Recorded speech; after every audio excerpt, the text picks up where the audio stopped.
Welcome everyone to Comics from the Multiverse, episode 232. I am Peter, and joining me as always in this festive season is Matt. Hey, Merry Christmas early, I guess. Yes. It's been Christmas at my house since November. That sounds about right. Thanks to 2020. One of the things we have to talk about after we're done recording actually is what our plan is for the next couple of weeks, because Christmas does fall on the day before we normally record next week, so we'll have to work out what the Christmas schedule is. Basically, what I'm saying to the audience is, if there's a slight change or a slight delay to when the episode comes out over the next week or two, that's just Christmas season. Just roll with it. It may happen. But yeah, so DC Comics Podcast, we get together, we talk about DC Comics. It's really that simple. A lot of big books this week, actually, as well as some pretty exciting solicits to talk about. Exciting, not even giving my opinion on the good or the bad of them, just the post-future state, what that lineup looks like, and changes they're making to the lineup. It should be an interesting conversation. But the books we'll be discussing today will be Dark Knight's Death Metal issue 6, Aquaman 66, Justice League 58, and Teen Titans Endless Winter Special issue 1. I'm rolling all them together in my list because that is Endless Winters part 4, 5, and 6. Yes. And then we have Batman 105, Superman 28, which is the end of Bendis' run. Well, at least the Superman run. The end of Superman part. Yeah. Action's next week. Action's got one more. Which I almost boxed up my Bendis stuff. Well, I still have. I don't know how much longer he's going to be on Legion. And all my Legion stuff's in that box. And I almost took it down to my garage. And I was like, wait, let me figure this out before, because I don't want to dig through. Because, guys, I have, if you count my 3 large boxes that I have that I need to go through, I have over 30 boxes of comics. So it's a problem. Yeah. And then rounded out the list, we have Catwoman 28 and Rorschach issue 3. So yeah, meaty week. I didn't do any Patreon books this week because I looked ahead to the next 2 weeks, and they're both later. So yes, I'll be using those weeks for that. Yeah, it's a lighter week when I look at Endless Winter, and there's only 2 issues next week instead of 3.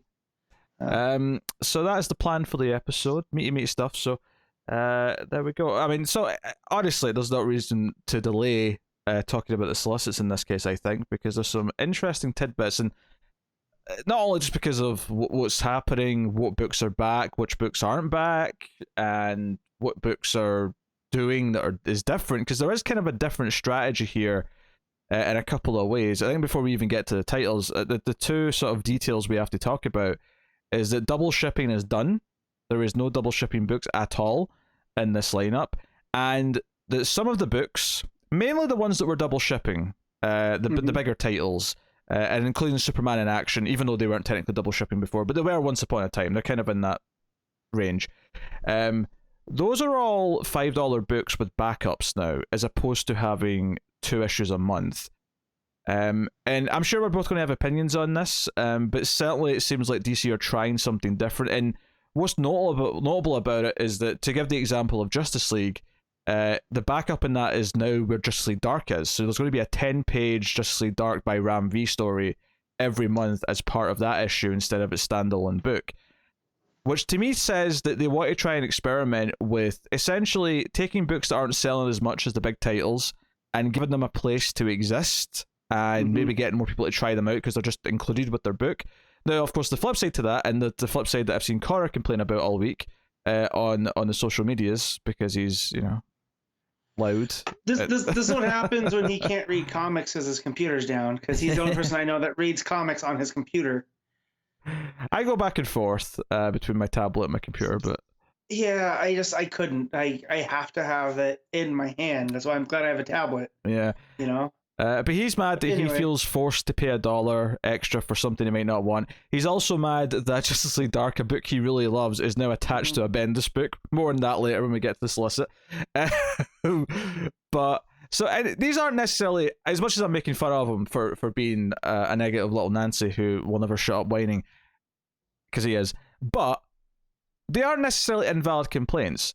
But at the same time, I do actually kind of appreciate that DC are trying something different to give these smaller selling books a chance to exist in a form that might actually give them some longevity. Yeah, well, and that's also shrinking their line a little bit, but making it still feel big. Yeah, right? it's definitely it's definitely because I looked through the March and I sort of mapped out what it was week to week. These are some small weeks, and it's okay. Sure, a couple of the books are $1 extra, but the actual overall amount you're spending, even if you were buying every DC title in March, is much less than when it was before. Right, which for me, who I'm trying to collect less and spend less, that's great. But on the same hand, though, so like you brought up, like some of the ones that were double shipping are going up $1. Yeah. But I'm looking at Superman in Action, and those both have larger page counts. So if it's just a page count thing, then I think it's still kind of smart because you're still getting, you're getting $1 for an extra 10 pages with a 10-page story in it, right? Sure. Yeah. Like, I prefer a slightly bigger issue to 2 issues, I think, as well. Right, but yeah, so you're getting a slightly bigger Superman for $1 more in an Action Comics, but over at Batman it has a backup with Robin. Just to confirm, though, Superman Action do have backups. They do? Yeah. It didn't. It's not popping up on this one, I don't think. I'll explain what they are when we get there. But I'm looking at Superman right now. There is a backup. Shoot. Well then. It was. Then that wasn't double shipping, and now they're switching things up. Well, that's why I said it's basically the double shipping books plus Superman in Action. Oh, I see it. I completely skimmed over that. Damn. Well, I just wanted Superman to feel special. I mean, I think I like it in some respects. I get why it could be frustrating. What's interesting is that even the backups that are in a lot of these stories are actually also continuing some of the minis from Future State. It's not just the main teams and the main stories. So that is actually pretty interesting. Everything seems to be somewhat relevant. So I don't know. We'll see how this goes. It's definitely less books. That said, though, I mean, they could be doing this in waves where, maybe in April or May we get a couple more books added.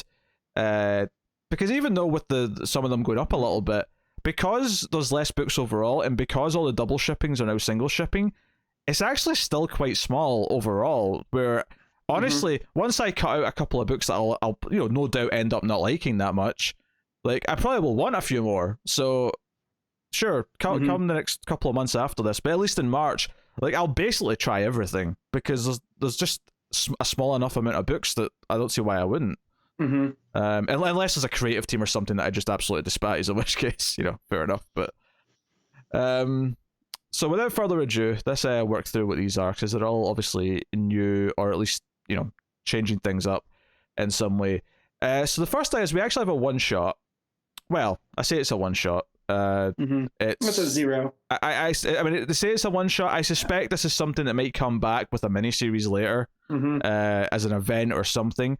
But we have Infinite Frontier issue 0, obviously conjuring the memory of the New Frontier and things like that. Frontier, Infinite Crisis. It's like DC smashed their 2 main words together. Yeah, pretty much.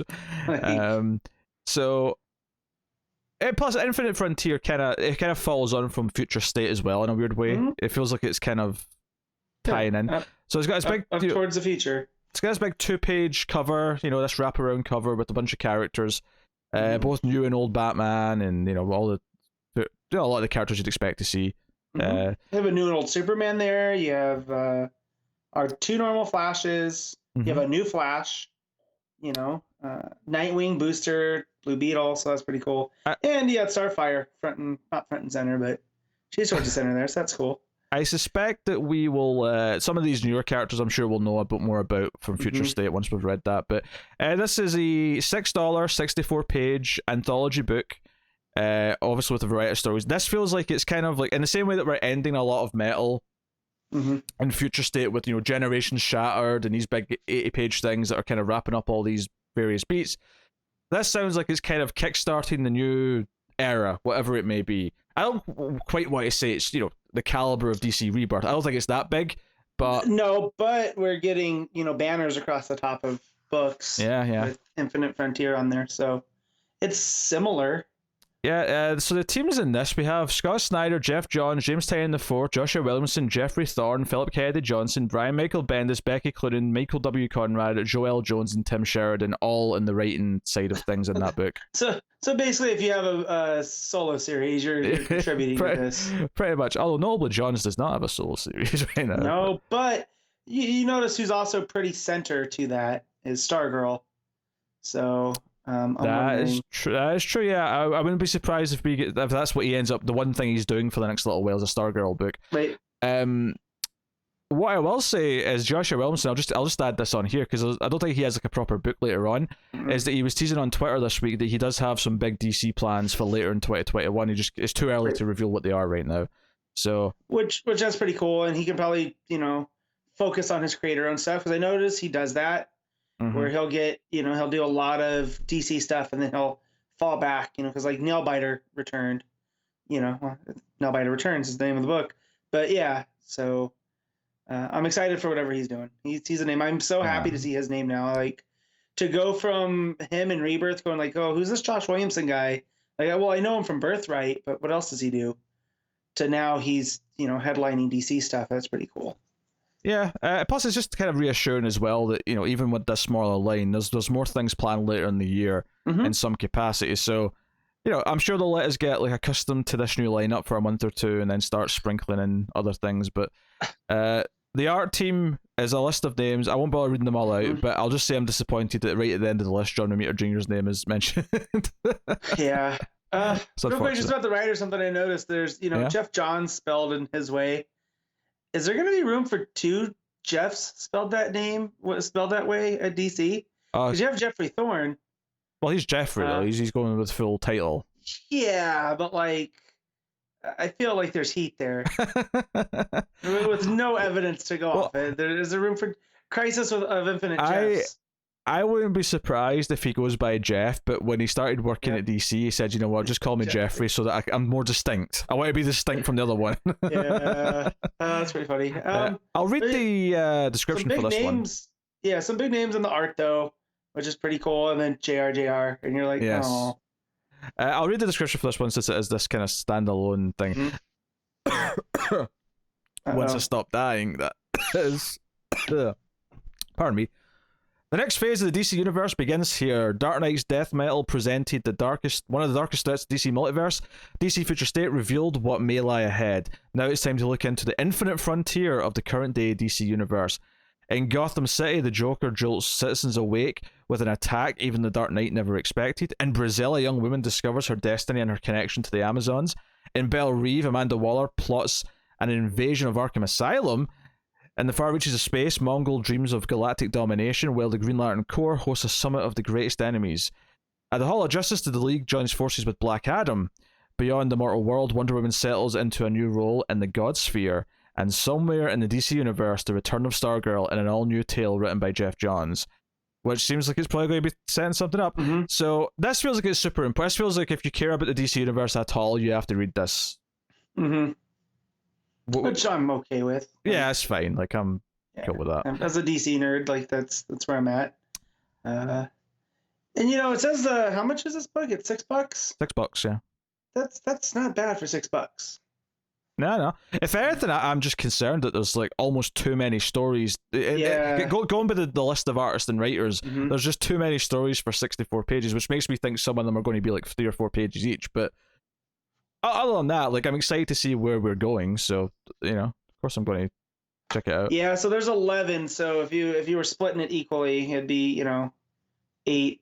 It is worth mentioning, 8 though. pages per, but yeah. It wouldn't be out of a regular, especially right now. There's been so many stories between Metal and Generations and stuff that have been Snyder, Williamson, and Tynion co-writing. They might just be working. Yeah, might just be there. So there could be a couple of combinations where people are, co-writing and whatnot, but especially if it's leading to something they're all working together with. So that is that. A new book we've got going here is Batman Urban Legends issue 1. Now this sounds like it's a third Bat book, which is a prestige format. It is $8, 64 pages, and it seems like the idea of this is to have a lot of shorter stories every month that are all taking place in the sort of the Gotham world with Gotham characters, and letting them all be sort of. So this is kind of like, instead of having 2 or 3 other Bat books, it's having one that's where they're all maybe like 10 to 15 pages each, bundled together as a sort of, here's your third more all-encompassing Bat book. Yeah, they're jumping into the anthology side of things, which I actually think sounds really cool, and I think it's a really good way to maybe for us to get things like our Batgirl story and like this type of thing. I have to admit, the creators sound interesting. The actual list of stories in the description doesn't excite me that much, barring one, unfortunately. But I will give it a try. So we have Chip Zdarsky, Matthew Rosenberg, so that's 2 Marvel traditional writers there, I'm noticing. Stephanie Phillips and Brandon Thomas are the writers. Eddie Barrows, Marcus Toe, Ryan Benjamin, Laura Braga, and Max Dunbar on the art. So we have... so there's a bit of a generic description of just what the book is. The idea that, this is the Gotham City, the urban legends of the Bat, blah, blah. So the 4 stories that are in here, and it's 64 pages, it does put them roughly in the kind of 15-ish page. So just a bit shorter than a full issue each. But, reasonable size, not too short either. We have Chip Zdarsky, entering Gotham City with celebrated Detective Comics and DC Future State Robin Eternal artist Eddie Barrows. I think we mainly know him from the detective run from Tynion. This is a 6-part story chronically in Red Hood. This is, I was really excited about Zdarsky, and I was like, Red Hood, okay. But he's investigating a new drug sweeping through Gotham. It's a night that will change his life forever and put him in Batman's crosshairs. So I'm conflicted on that. I like the creators. Character, not so much. Yeah. At least it's not a full book, though. That's true. Where we feel like, And it's Zdarsky, I'll give it a fair... I'm going to try the book, so I'm going to try all these stories anyway. Where we get into the problem with this anthology style is if we end up liking 2 and hating the other 2 of the stories, and it's like, well, do I want to keep reading that? This says, it's a 6-part story. Which is why I say it's kind of like either all ongoing books just kind of bundled together in a fashion that maybe makes them more financially viable than it would be if they were all doing their own thing. So then the next one is Matthew Rosenberg's story. He's doing Grifters as one of the stories in Future State. And he's picking up where he left off. So that's again what I was talking about, where some of the Future State mini backup stories are continuing in some form. It's not just... Which again, it feels like they're really testing the format a little bit here. They're trying something different by having this continue in this way. So Ryan Benjamin joins them, and they learn why Cold Cash is in Gotham, and a tale that hints to what Halo might be. And we also get Batman vs Grifter round 2. I have to be honest, I don't know very much about Grifter, so a lot of the words there didn't make a whole lot of sense to me. No, I'm familiar enough from New 52. Yeah, because that was one of the Wildstorm characters they folded in, and I feel like Halo has something to do with Wildcats, but I'm not sure. But I'm feeling like this younger generation, so the Zdarskys and the Rosenbergs, kind of grew up with that Wildstorm era. And so they have some, sure. Let them work on Grifters. This is again a thing of, I'm sure Batman will appear here because it says Batman vs Grifter, but it's a Bat sort of world book. This is again much like the last one. This is purely on the strength of the creator rather than caring about the character, which is kind of summing this up here a little bit. Then the third story is Stephanie Phillips, the new Harley Quinn writer from Future State, the next Batman. Laura Braga is going to join her as the artist. This is going to be a Harley Quinn story. Set just before the launch of her new series, Harley's determined to sort out her history with Poison Ivy, but first she'll have to find her. So maybe this one's a bit more up your alley. Yep. I was like, okay, I can probably skip this unless I hear good. Oh man. Plus, Stephanie Phillips is the hockey-playing Muay Thai writer, so like, she's your favorite, yeah. And I feel indebted. And then I got to this last one. I was like, oh, man. Oh, yeah, the last one's definitely the one that's piqued my interest the most, at least from a concept perspective. So, Brandon Thomas, who's doing an Outsider story in Future State, is continuing with the Outsiders. This is a 3-part story. So, it's interesting that they're all different sizes. So, it'll be interesting to see, rotating. So in like issue 4, you're still going to have like more of the Red Hood story, unfortunately. But you're going to be switching this to something else. So, that's kind of interesting. Right. But yeah, so this is going to have Black Lightning, Katana, and Metamorpho in it. Which is cool because obviously Metamorpho is a classic Outsiders character, but obviously we've been seeing him more recently in in the Terrifics and whatnot. But this reunion quickly turns into a confrontation with a figure from Katana's past and a story drawn by fan favorite artist Max Dunbar. So, yeah. So outside of story, I'm pumped. I like the creators on the other ones. So mixed feelings overall, but I'm intrigued by the format. And it's that this is the thing where when we get to issue 5 or 6, when half of these stories have changed over, then what does it look like then? Like maybe all of a sudden it's like even better than it was when it started. Yeah. It depends who's on it. It depends. Would you agree that this is maybe better than having like 4 other like Bat books? Is having just this one? Yeah. Yeah, and I feel like they can, like, it's almost like a showcase to see what works and what doesn't. So if people start, a lot of buzz starts coming up around the Outsiders, that could lead to another Outsiders book. Yeah, absolutely. Yeah. Or if it doesn't, then it's just a part in an anthology that'll get collected somewhere else. Later, I mean, yeah, and honestly, this book feels like it's also perfect for when there's like a crossover or an event, and they can just say, "Oh, here's like 4 stories," rather than selling another one shot or another thing. Urban Legends for a month or 2 just becomes like all the stories related to that event. They could do that, yeah. I mean, and again, it's kind of smart where they kind of makes it look like they've shrunk their line, but not really, because there's still, 4 creative teams here. Instead of having 4 books, they're on 1 and it's going slower. So yeah. So that is Batman Urban Legends issue 1. So we'll see, where that goes. Next up, this was announced during the week, but obviously, by the time we record, we got Solicits. James Tynion's other Bat book turns out to be Joker. Joker issue 1's coming in March. And this is kind of like a weird one because we're like, Joker series, I'm not really feeling it. Especially when you attach Gillen March as the artist, I'm less enthused. The sad part is, though, is that this is obviously going to tie in some way to the main Bat book eventually because it's Tynion writing this, which makes it feel like it might be semi-required, but not for me. It ain't. Yeah, I have to admit, I don't really want to read it either, if I'm honest. Yeah. I like Tynion. I'm not, and then they almost pull me because I do like Tynion, and then when you get to the description, and that's fine. But I'm done with Joker right now. Like I've had from last October to now. I'm done with Joker. Like, I think a lot of people are going to feel that way. Sad part is it'll probably sell because it is Joker, but following the events of Infinite Frontier issue 1, that's a mistake. It's not issue 1, it's issue 0. The Joker is the most wanted man in the world, but the Clown Prince of Crime is several steps ahead of law enforcement, and he's on the run overseas. James Gordon, facing retirement, realizes that this is the manhunt of his life and the last piece of a storied career. But what mysterious and deadly forces are also in pursuit of the Joker? And then the backup, because this is one of the $5 books, the backup is Punchline.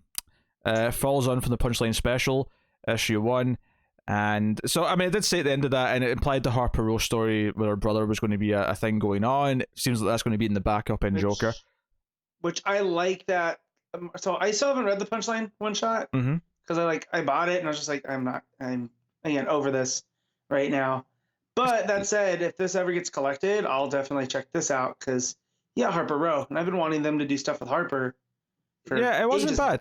Connor hated it, but I thought it was not bad. Again, it's just one of those things where, like, and it's not Tynion's fault, right? The marketing comes from DC. And I'm just tired of seeing Punchline on everything.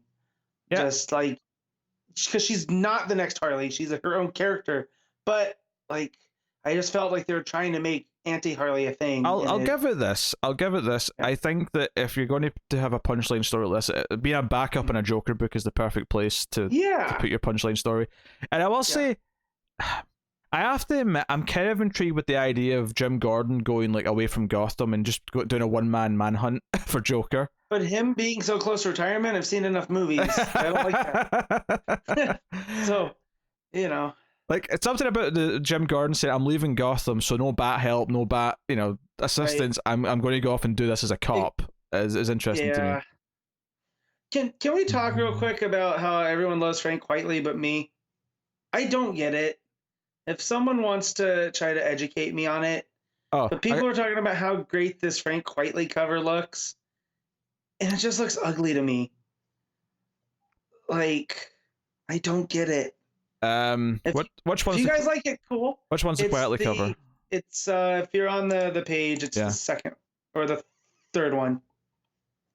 Right. With Okay. all the wrinkles and just people. I've liked some of his art in the past. I'm not necessarily in love with this image, mainly because of all the weird wrinkles in his face. It looks a bit odd to me, but I don't get it. I know people are into Quitely, and that's cool. I'm sure he's a nice guy. But I just remember even during when Morrison was writing Batman and he would do covers and stuff, or I think he even did a couple stories.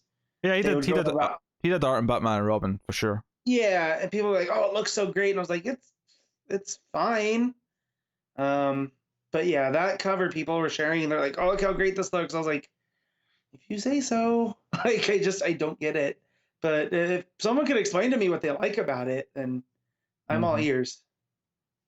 So that is Joker issue 1. Next up is Harley Quinn issue 1, naturally. I will say the first cover you see here, which is not the main cover, but there's a very anime-looking cover here that I don't like at all. I hate it. I hate it with Would you rather have that or the Rosmo cover, though? Like, you have to pick one. Honestly, between them, I think the Rosmo cover is less annoying. Yeah. I'll agree there. Yeah. Now, admittedly, do I like that anime cover more than the interior Rosmo art? There's a good chance I will, but versus the cover, you know. So Stephanie Phillips writing, Riley Rosmo on the art for this. This is a regular price $4 book. This is not a $5 one. I'll point that out as I go. Then we have something that I did not expect at all. We have a Crime Syndicate miniseries. This is a 6-issue book. Andy Schmidt writing with Kieran McCowan on the art. Or McCowan? I don't know if you pronounce that name. Too many vowels. I'd say McCowan. Yeah, too many vowels, Mr. Kieran there. So $4 book. This is spun out of Dark Knight's Death Metal. The Multiverse is Reborn, and Earth 3 with it. So I kind of like, even before I read the rest of this, so basically what I'm guessing here before I read any more is that, so here's what Earth 3 is now. Everything's reset. Here's what Earth 3 is. And that goes back with the Owlman story that we got in one of those, that he knows that, like, in everything, he's always the evil version. Yeah, that was really good, actually. I really liked that story. His motivations in that issue were really good. Yeah, and so this plays in with this, that he was proven right, you know, that there's always going to be an Owlman on Earth 3. Yeah. And that's the dark version. That is the dark version of Batman, not the Batman Who Laughs. So I like how that kind of foreshadowed this a little bit.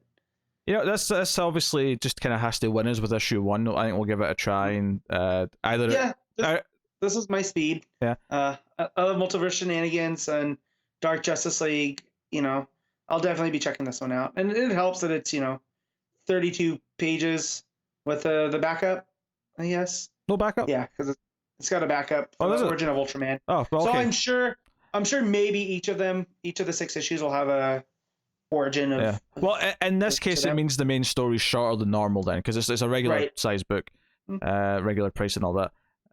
But yeah, I'll give it a try. It's one of these things where, like, if it's good, then I'm happy to keep reading it for 6 issues, and if it's not, it seems like it's something that I can easily go, well, okay, I'll just ignore it now then, because it's a mini series. Yeah, I like here that it. I read another one where they were talking about the difference in the Green Lanterns, is that there's a more John Stewart-y Green Lantern in this as Power Ring, but he goes by a different name. I think it's Emerald Knight or something. Oh, really? Okay. So I like that they're changing things just enough. Yeah, they've got an Atom here built into the cover. Atomica, which we saw in, if you remember Johns' run on Justice League way back in New 52. I read it, but yeah, but we had, that's where I remember seeing that character first. So curious. Yeah. Then the Suicide Squad ongoing that's starting from issue 1, come March. Regular price. This is Robbie Thompson and Eduardo Pansica.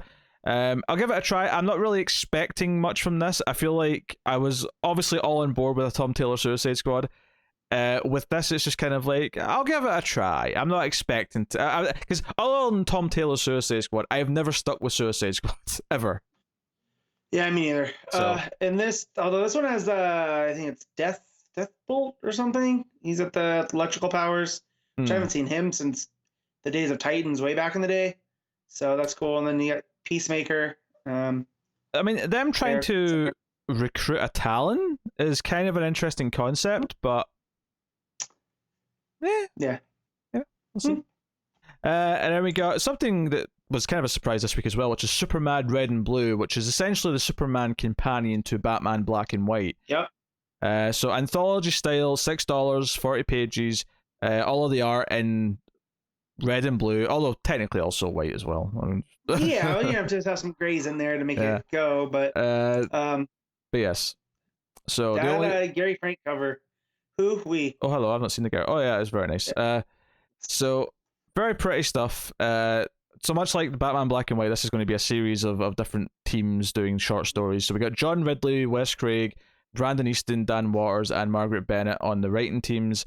Clayton Henry, Wes Craig, Steve Lieber, Danny, and Jill Thompson on the art team. So, admittedly, like the Batman one, like I only really liked one of the stories, and it basically convinced me not to bother reading, at least not as single issues. Maybe as a sort of curiosity later on, I'll dig into the rest of them. So, I mean, I'll probably try the first one of these. I don't expect I'm going to want to read this monthly though, just because it's going to be all these little shorts. Yeah, I'm definitely going to pick up the first one. I might be just better to get when it's all collected. Yeah. Right, and then you can just kind of read it as it goes. But I'm gonna have to get that Frank cover. Just... Hey, if they keep doing Frank covers, you're probably gonna end up buying all of them. I'm just gonna. that could be. Just the way that this is, you know, with the sky blue and the red, and it just pops and it looks great. But no, I'm glad Superman's getting one of these. Like, this is really cool news. I was not expecting the slightest. I don't even know what you do for like Wonder Woman Gold and. Yeah, I can't do gold though. Hers would have to be like, I mean, you could do a red with her too, like. Yeah, it has to be red and gold. Yeah, it has to be different from Superman's. Mm-hmm. So I don't know. Green Lantern, green and black, I actually think would look quite cool. But I mean, and all the different shades of green you got working in there. Oh yeah, yeah. Maybe my most anticipated book for March, in a lot of ways, is the start of the Swamp Thing. Not just Swamp Thing, this Swamp Thing, issue 1. Ram V. Wright and Mike Perkins on the art. This is a 10-issue book, which is cool. They know it's got a beginning, middle, and end. That front cover, I assume that's the variant, the Matina variant, is absolutely gorgeous. It makes me think of, it's like a very Swamp Thing version. You know the classic Hulk cover where Banner's standing in front of Hulk? It's like a Hulk issue 1 or whatever it is. Yeah. Yeah, it's kind of like that, but more demented because it's Swamp Thing. They're definitely leaning into the supernatural side of Swamp Thing, which we've kind of we've gotten away from at times, where we've gotten the ecologically driven Swampy. This definitely seems like it's leaning into the supernatural darkness. Hell, even the regular covers reminded me of that Hulk cover a little bit. It's also very nice. I love the classic font. It feels very old school in a lot of ways, which I like. Dealing with the shadows of Swamp Thing. I'll read the prefaces actually, because I've not read the Solicit yet. So, unable to control his transformation into the monstrous Swamp Thing. Oh, wait, hold on, there's a new character? Oh, yeah, Levi. You skipped over it. Yeah, I skipped over that. I assumed it was talking about the artist or something like that. Right? No, not at all. So yeah, Levi Kamai is the new Swamp Thing. So Levi is thrust into the harsh, unforgiving mystery of the grisly murders committed by a supernatural desert legend. Levi must revisit past events in his homeland of India and face the deadly reality of a ravenous new villain in order to comprehend what he is truly and horrifyingly becoming. A new era of global action and horror blossoms here, and Swamp Thing will be the root of it. Do you know what? I keep comparing this to Hulk, but this really feels like it's going to be their Immortal Hulk sort of could be answer. And, DC's never had a response to Hulk. Like they've tried with other characters and it's just never been there. Why not try Swamp Thing? Yeah, I think Swamp Thing kind of makes sense. And what's funny is that Marvel have their answer to Swamp Thing and Man Thing, which is getting a new book too. Yeah, that's Man Thing. But it's just kind of funny to me. There's like a whole cycle to this where it goes down the ladder. Have you and Tim covered the Man Thing movie on Screams? There's a Man Thing movie? Oh yeah, there was a sci-fi movie on the network Sci-Fi. Yeah, that was a horror Man Thing that was way bad. Like, you guys might want to add it as an incentive next October. Oh jeez. Yeah, I'm a little scared to even. Those who know fear knows the burn of the Man Thing. Rough times. A little concerned about that, but I'm super pumped. Ram via Catwoman, more than that today as well, has been growing on me immensely as a writer. He also adjusts the rumors that he is the 5th Ram. So I was always right calling him Ram 5. Yes. That's good. So no, that's the Swamp Thing. Really, really cool. Perkins is perfect for it as well. Then Teen Titans Academy issue 1. Again, we knew this was coming. Tim Sheridan writing, Rafa Sandoval on the art. I have no opinion on Tim Sheridan whatsoever, so I hope this is good because I'd like a good Teen Titans book. Yep, but I do like Rafa Sandoval. So, I do, yeah. And obviously they're doing that. I mean, sometimes, Teen Titans in the 80s was very much supposed to answer X-Men. Yeah. That's why the new Teen Titans kind of got that big relaunch that it did. But this feels like more of a modern. This feels like your Wolverine, the X-Men, or any of the other Academy set books of the last decade. It's my favorite X-Men of the last couple of years. Like, I'm not counting All New Wolverine and that side, sure, because that's fantastic. But as the team goes, Wolverine and the X-Men was by far my favorite X-Men of the last 20 years. So I can definitely get behind this, especially as you have the new Teen Titans coming in as teachers. Like the OG.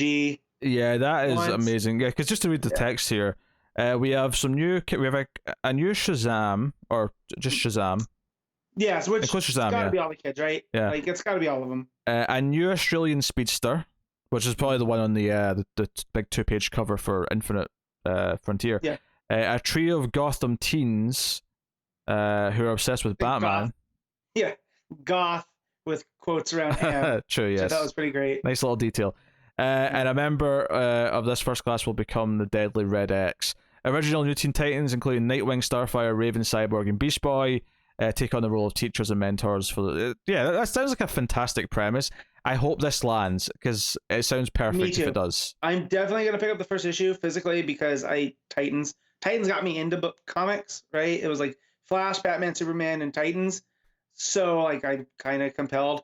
But then you're going to add this really cool concept. Honestly, after the disappointment of what could have been Bendis' Young Justice, I would love for this to be a gem and be like a surprise hit. I really would. That said, as I was reorganizing my comics this week and putting stuff in the garage, I have really good feelings about that Young Justice, but they're more in that what could have been, where it feels like everything's kind of scattershot. When you look back at his, like, that he kind of had a plan with these newer heroes he was introducing, but it started weighing itself down in the mud, and he couldn't get to some of that stuff. So who knows why? I'll put it this way, Matt, because you weren't here for the last issue. Yeah. That final issue, if I didn't know it was the final issue, I would never have guessed it was the end. There was like, clearly this was not actually ending. This was just cancelled. Right. And that's why I look back at it and I go, I liked a lot of those issues.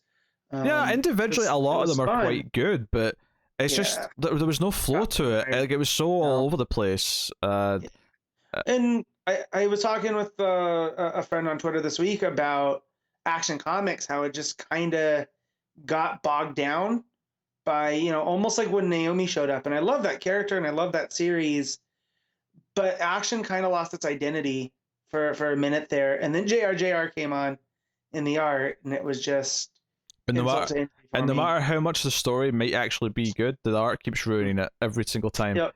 So speaking of Superman, though, Superman issue 29, we got our new creator who's going to be on this, and Action. It's the same writer on both, which I'm a little sour about, because I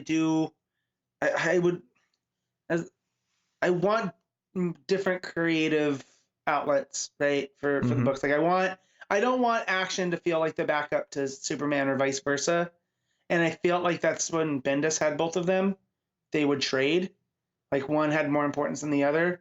So if you could make them, have their own identities, that would be cool. And maybe Philip Kennedy Johnson can do that. Maybe he will in time. It is worth mentioning this first month, it's actually a 2-part story. Part 1's in Superman and Part 2's in Action. So it's literally a 2-part story in this case. So they're essentially just a continuation of each other. But yeah, so Philip Kennedy Johnson writing with Phil Hester and Eric Gapster on the art. So, and then we have Action Comics 1029, which is Philip Kennedy Johnson with Becky Cloonan and Michael W. Conrad. Sorry. Art by Phil Hester. Oh, same artist, actually. It's the same team on both of the main stories. I was jumping to the backups there. And both have backups. Superman and Action both have backups. So the Superman backup Is Tales of Metropolis. Yeah, Yes. they both are. They're both Tales of Metropolis. Oh yeah, good. Batman and Detective are doing this as well in the first month, and maybe future as well, where the backups are actually going to like cross over between them. So if you like the backup story, you're kind of incentivized to buy the other one. As someone that doesn't buy tech right now, because I'm not reading tech, seeing who's working on that backup makes me very salty. Yeah, but you've seen the new main team on tech as well, though, right? Yeah, but I'm trying to get less stuff, Pete. Yeah, but you're going to read it still. Maybe. It's Tamaki Tech. Come on, you're going to read it. I know. Come on. So what's this action about? I'm just saying.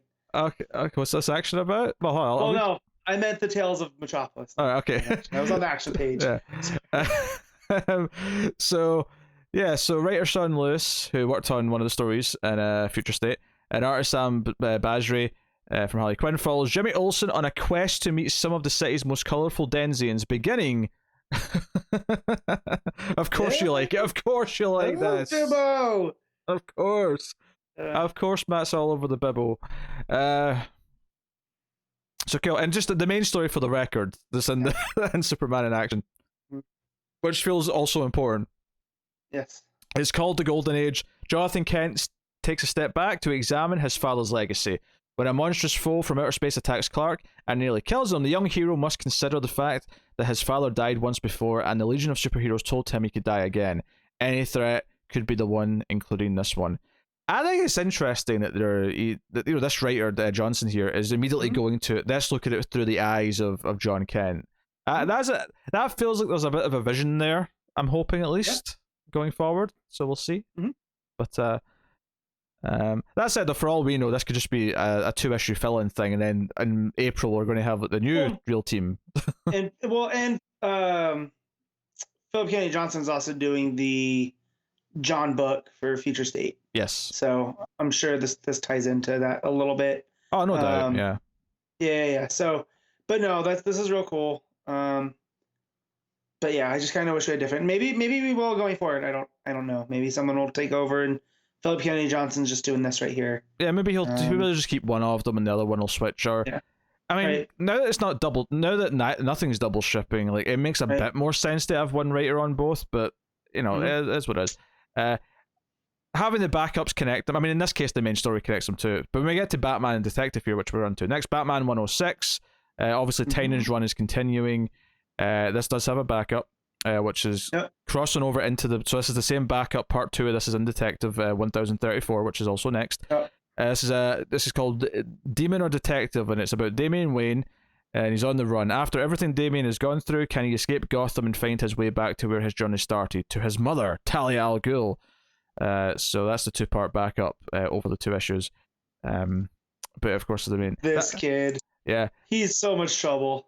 By the way, that main Batman 106 cover is gorgeous. The main one with the yellow background. It reminds me when Albuquerque was doing Batgirl. Yeah, the purples and the yellow. Similar. Yeah, like it looks really good. And plus, I mean, that is a really cool interpretation of Scarecrow in that cover as well. It's really demonic looking. I'm into it. Yeah. So, despite not loving everything with recent Batman issues, because I'm not really a fan of Ghostmaker, I'm still excited for Tynion's direction.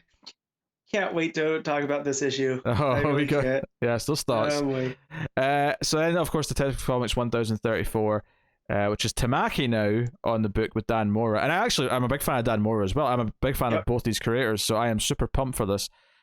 So. Future State may be over, but the present looks tense with the loss of his fortune and manor, the election of Mayor Nakano, and the growing anti-vigilante sentiment in Gotham. Bruce Wayne must rethink how to be Batman or risk being left behind in his own city. To make matters worse, a catastrophe crime wave has taken hold of the city, culminating in a murder mystery that hits close to home. The suspects mount, the clues multiply, and the trail of bodies hasn't ended yet. So that's your description for the main story there. So yeah, I'm pumped. I'm pumped for this team because Dan Mora I mostly discovered from the Firefly comic book, and Tamaki, of course, I've been loving most of her work for a long time. I know you're kind of not big on magic kind of stories, but how are you on Morrison? Because I know you're not a big fan of the big sci-fi Green Lantern Morrison. Morrison, like I'm basically 50-50 with Morrison. Okay. Arkham Asylum is one of my favorite things ever. Right. Right. I really like his Batman and Robin. I've been enjoying Animal Man so far, which I've then okay. So then if you have time with all your readings and stuff, and I know you do Patreon stuff, I would track down Klaus, which is the story of Santa. That is a very Grant Morrison take on the Legend of Santa, but it's got Dan Mora art, and the art is just fantastic. As a seasonal read. Yeah, and I mean, there's monsters. There's there might be a Krampus-like monster in there that Klaus has to come in, but it's really good. I found it as I was organizing, and I was like, oh yeah, I need to reread this. This was a fantastic read. And then having Dan Mora on Batman, again, like I'm trying to do less stuff, and then they go and pull this with tech. And then I was like, well, I could just get it in trade, and then you're going to put Williamson on a Damian book, and I'm just, a book, backup, but basically. Keep in mind, though, much less books in March, so I mean, they're actually doing a lot of the job for you. Tell that to my comic collection, Pete. Like, where am I gonna put all of these? I thought you were going to say tell it to my wife. No, because now it's at the point where it's on me that I can't just blame her. And going like, well, you need to spend less. Well, technically, I am spending less, but I'm running out of room. But I guess digitally I could, but the collector in me is like, yeah, but what if when we go back to normal, Dan Mora and Tamaki are doing a signing? I'd want them to sign this. I hate my brain. Next up, Batman Superman 16. I'll be honest, I'm kind of shocked this one survived into March. I really thought it was going to just go away, but yeah, but at the same time, it's not like the other ones. Yeah, right? I mean, this is a $4 book. It's regular size. Gene Luen Yang's continuing it. Williamson's off the book. We got art by Ivan Reis and Danny Miki. The variant cover, I think, is quite pretty, I will say, by Greg Smallwood. So, yeah, I'm just surprised this survived. I guess that just because it's called Batman Superman, it sells well enough that they wanted to keep it around. Well, and, there's all this talk about out-of-continuity storytelling coming now after a future state, and as we've seen, that's not exactly true. But this one's definitely is true, because this is Golden Age Superman and Batman. It's all very that I don't want to say pulp, because there's a certain listener that gets annoyed when I bring up pulp, but it's got a very pulpy pulp. It's got a very pulpy look to this, and I'm gonna get this. Yeah. This is one I'm definitely reading. The variant that I said I liked is actually like Superman's holding up a car and Batman's sort of doing the pose from Detective 27. So. It's very intentionally kind of evoking those images, although it's a bit more updated and modern looking, obviously. So that's that. Catwoman 29 gets to continue, which I'm very happy about because I'm enjoying it. More on that later. It's not so much to say, really. The Flash 768. Now, this is an interesting one because we were kind of waiting to see who was going to be the next on this, and the cover does have, Jay, and it looks like Bart, and I think that's meant to be Wally right behind Barry, but it's hard to tell because the head's tilted back a lot. Yeah. I just assume it is because the other two are clearly the other two Flashes, so I assume that has to be Wally. So this is going to be by Jeremy Adams, who I have to admit, I don't know. Me neither. Don't know who that is. Brandon Peterson writing. This is a regular price $4 book. Here's the description of the text. The retirement of Wally West begins after the events spanning from DC Universe Rebirth to Heroes in Crisis to Dark Knight's Death Metal. The former Kid Flash decides to call it quits, but the current Flash needs his former partner now more than ever. As fallout from Infinite Frontier hits the Flash, Barry Allen and Wally West must confront the past by way of a Justice League led by Green Arrow. So, more on that in a minute. But, I mean, I'm glad that Wally's taking center stage, and people might think you're not worried that this is about the retirement of Wally West. Like, no, because even if he retires for a year, he's going to put the suit back on before long. This is fine. The fact that they're even going to focus on him as he's wrestling with this decision is just a good thing.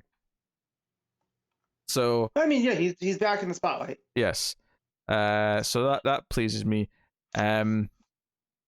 But yeah, I have no idea who this creator is. So I just pulled him up, and according to League of Comic Geeks, he's writing the Superman Worlds of War feature state books. Interesting. So yeah, so that's.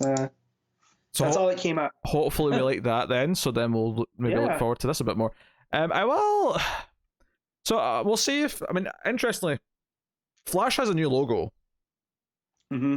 When I say logo, I mean just like the font on the cover. It's like a different style of text. It's different because it was basically the same, at least all the way from Rebirth onwards, maybe even all the way back to New 52. But it's very neon and it's just a different font and all that. Whereas Catwoman still looks the same as far as her font goes. So yeah, is this the new run on the Flash, or is this just an arc? Is this just like a writer they've got in to do an arc that's tying into other things before we get a proper run again? I have no idea. There's very little fanfare, and there was no announcement of this on its own that I'm not sure. So yeah, we'll see. Hopefully it's good though. I mean, I like the sound of what it's focusing on, so neat. So the next big thing, of course, is the new creative team on Justice League, and this is a biggie. So Justice League 59, they're not renumbering it. It's continuing where it is. This is Bendis' new book. He is the Justice League writer. Art at least starting off with, and it's monthly now, so maybe it will be consistent. But art is yeah. I was gonna say only took how many years now for Bendis to get his hands on the Justice League. Yeah, true. David Marquez is his artist on the main story. As I said earlier, the backup to this, because it is a $5 book, is Justice League Dark by Ram V and Xermanico, which immediately means that I'll give that another try, and Connor will probably not read it because it's attached to a Bendis book now. The big stuff here, though, is the lineup for the team, which is some expected faces and some not expected faces. We have Green Arrow and Black Canary there, along with Black Adam, who was mentioned in the other solicit text, and Naomi is there. Really interesting. There is no Green Lantern.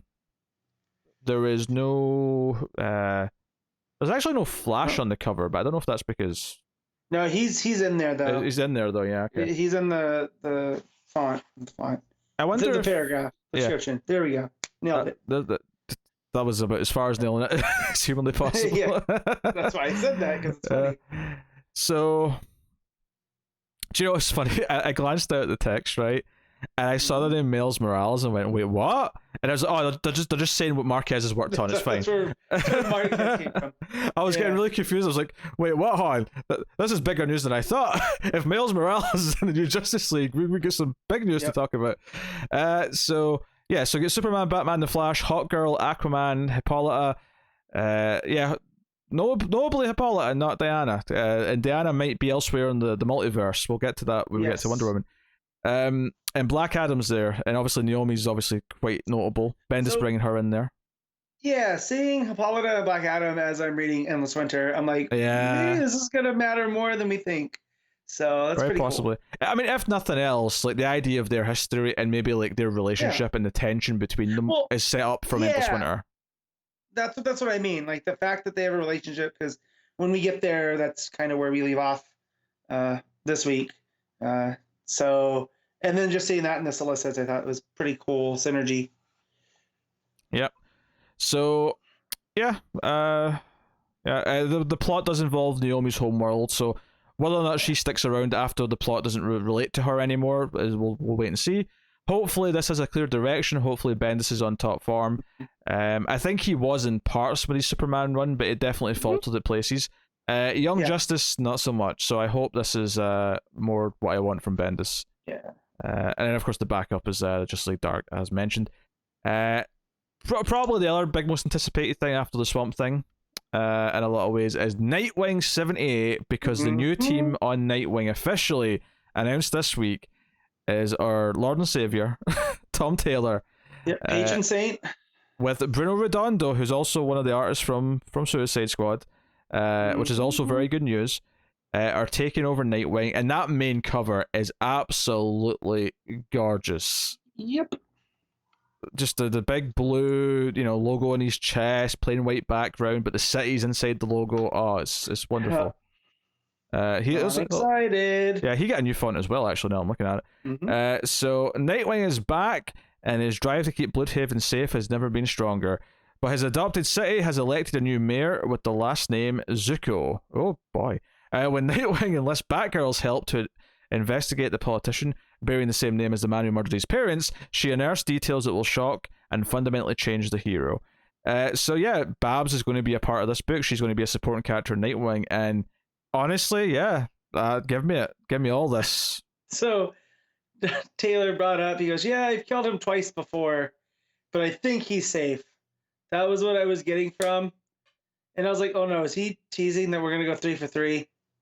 Oh, I better not. Yeah, right. But I do love that Taylor could poke fun at us fans. And Taylor loves the history of DC, so I think, regardless of what he's allowed to do or what the plans are, I think his heart will be in the right place with the Dick and Babs interactions and their relationship. And just that Alfred Father's Day story, right? Mm-hmm. Like that he did. There's a care to it.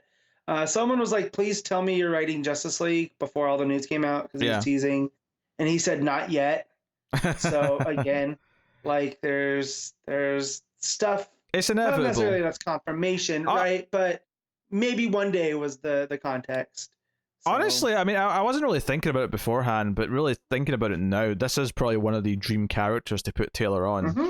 So yeah, this is nothing but a win. This is a regular $4 book for the record, no backup on this one.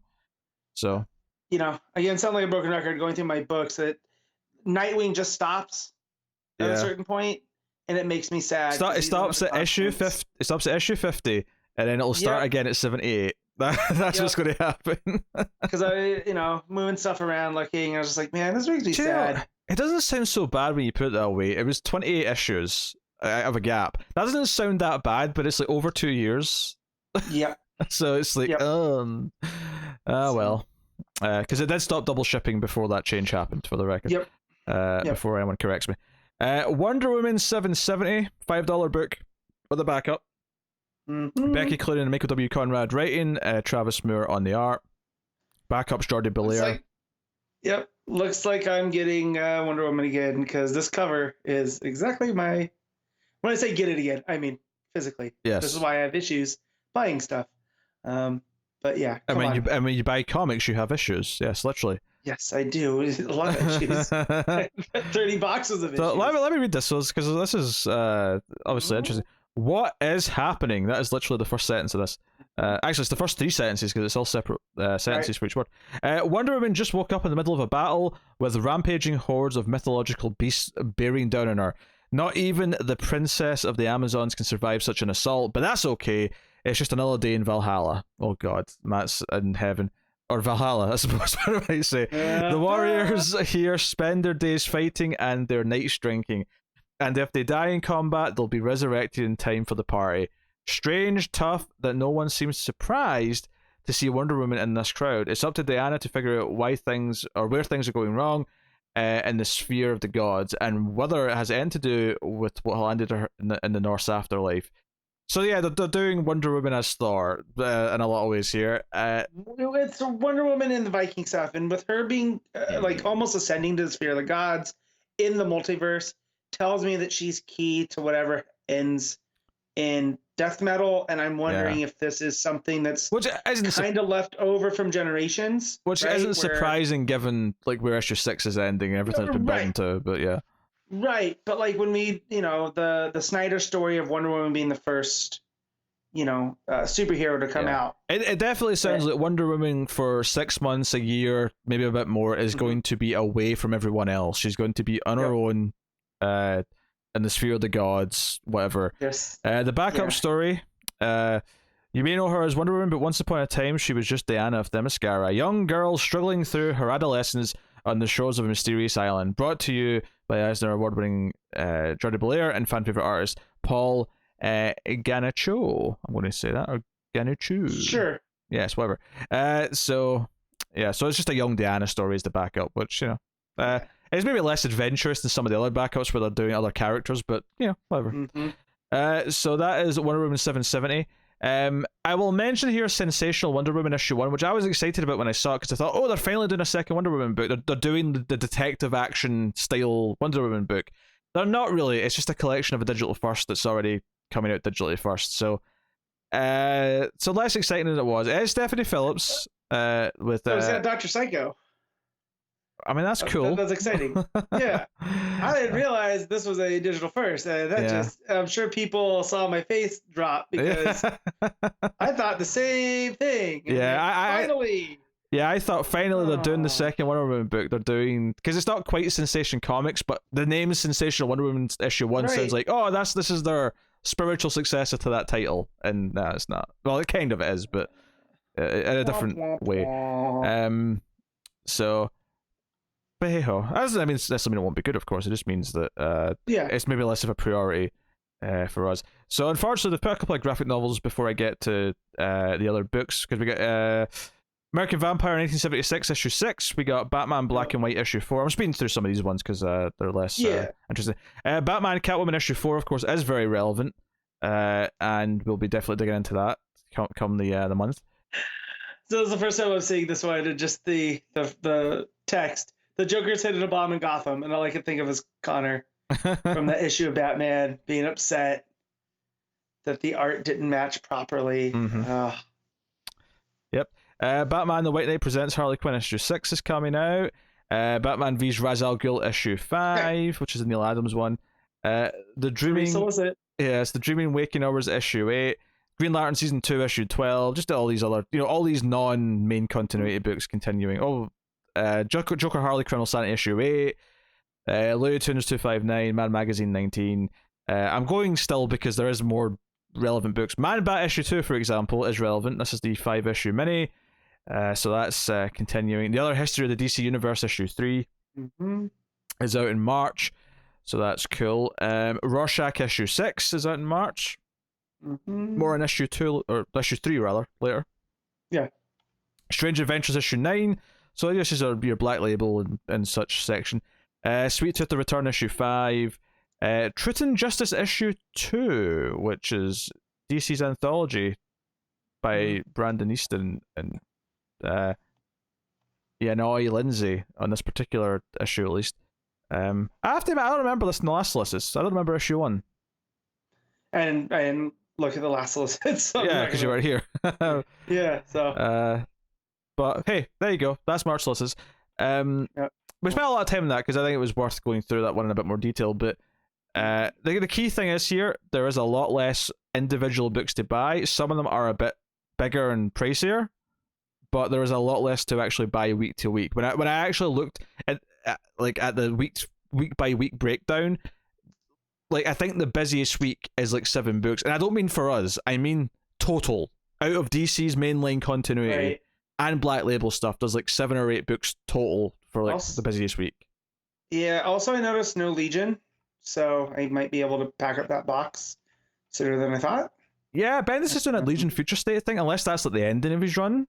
Maybe it is. I'm thinking maybe. Which has Rosmo art, which I could probably just that's me honest. But yeah, so interesting. No, it's a curious time. It's nice to have a little bit of excitement and sort of go into a new phase and be like, okay, what are they doing now? What's happening? And obviously there's a lot of characters who, I did wish had some sort of books. I wish there was a good Batgirl book. I wish there was. I thought there would be something with Supergirl because she has that 2-issue mini in Future State. But like you said, they might be holding off on some announcements. They might be waiting to see how this goes. Could be a wave 2. They could be backup stories that start in the next couple of months after this all launches. It's honestly hard to say. I will say though, if these backups let them rotate in and out some of these smaller characters that don't get their full own books anymore, so that they're consistently coming back every 6 to 8 months, and we're never forgetting them for too long, that would be nice for a lot of those characters. So that's cool. Your mic's going, I think, Matt. Actually, I had the briefest of clicks there.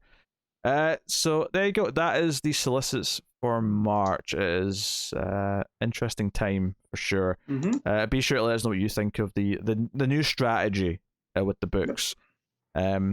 So I mean, I will say this because I was looking at January, February. January, February is a very expensive couple of months, but March brings it right back down, comparatively. When I actually compared the numbers, March is much lower. So How long that'll last, how it'll work, we'll see. But there is some things to be happier about. I definitely think that that DC is adjusting really well, and that's something that they've done well since, I would say, New 52. Because New 52, they were real dead set on having 52 titles all the time. Mm-hmm. But then I would say since Rebirth, they're really good at adjusting on the fly, and the whole Black Label. Remember when we thought Black Label was going away, and it just kind of changed what the designation was? So seeing them do this with a little bit more anthologies, or getting rid of the double shipping and bringing in, backups, that's real smart, Yeah, I think it's something like 30-something titles total, and that's including like Black Label and stuff. So, yeah, we'll see how this works for them. I think it's really easy to be mad. See, if you just read a couple of books and you're mad that they're going from $45, I get why at face value that seems really bad at first, but I think if you're more like us and you're buying like a pile of books every week, and you're looking at the totals, it's actually much less come March. So, admittedly, maybe you're getting not as much for your money as you did before. I'd have to sit down and really weigh that up, but at the very least, there is some benefits. So we'll see. Yeah. Dark Knight's Death Metal issue 6. Scott Snyder writing with Greg Capullo on the art. The penultimate issue in our Anti-Crisis, which it's kind of a lower key issue in that it's just really the big sort of battle building up to the actual real final battle. Yeah, they're kind of binding things together. Yeah. So it's weird because I was really in on Death Metal when it started.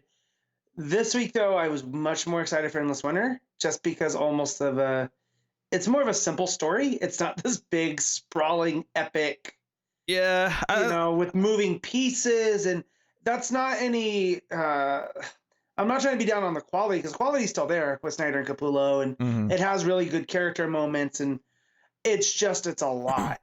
I think it's part of that. I think it's also because Endless Winter is moving at such a nice pace, and it's going to be done in a couple of weeks. This, because this is issue 6. Issue 7 is the final issue.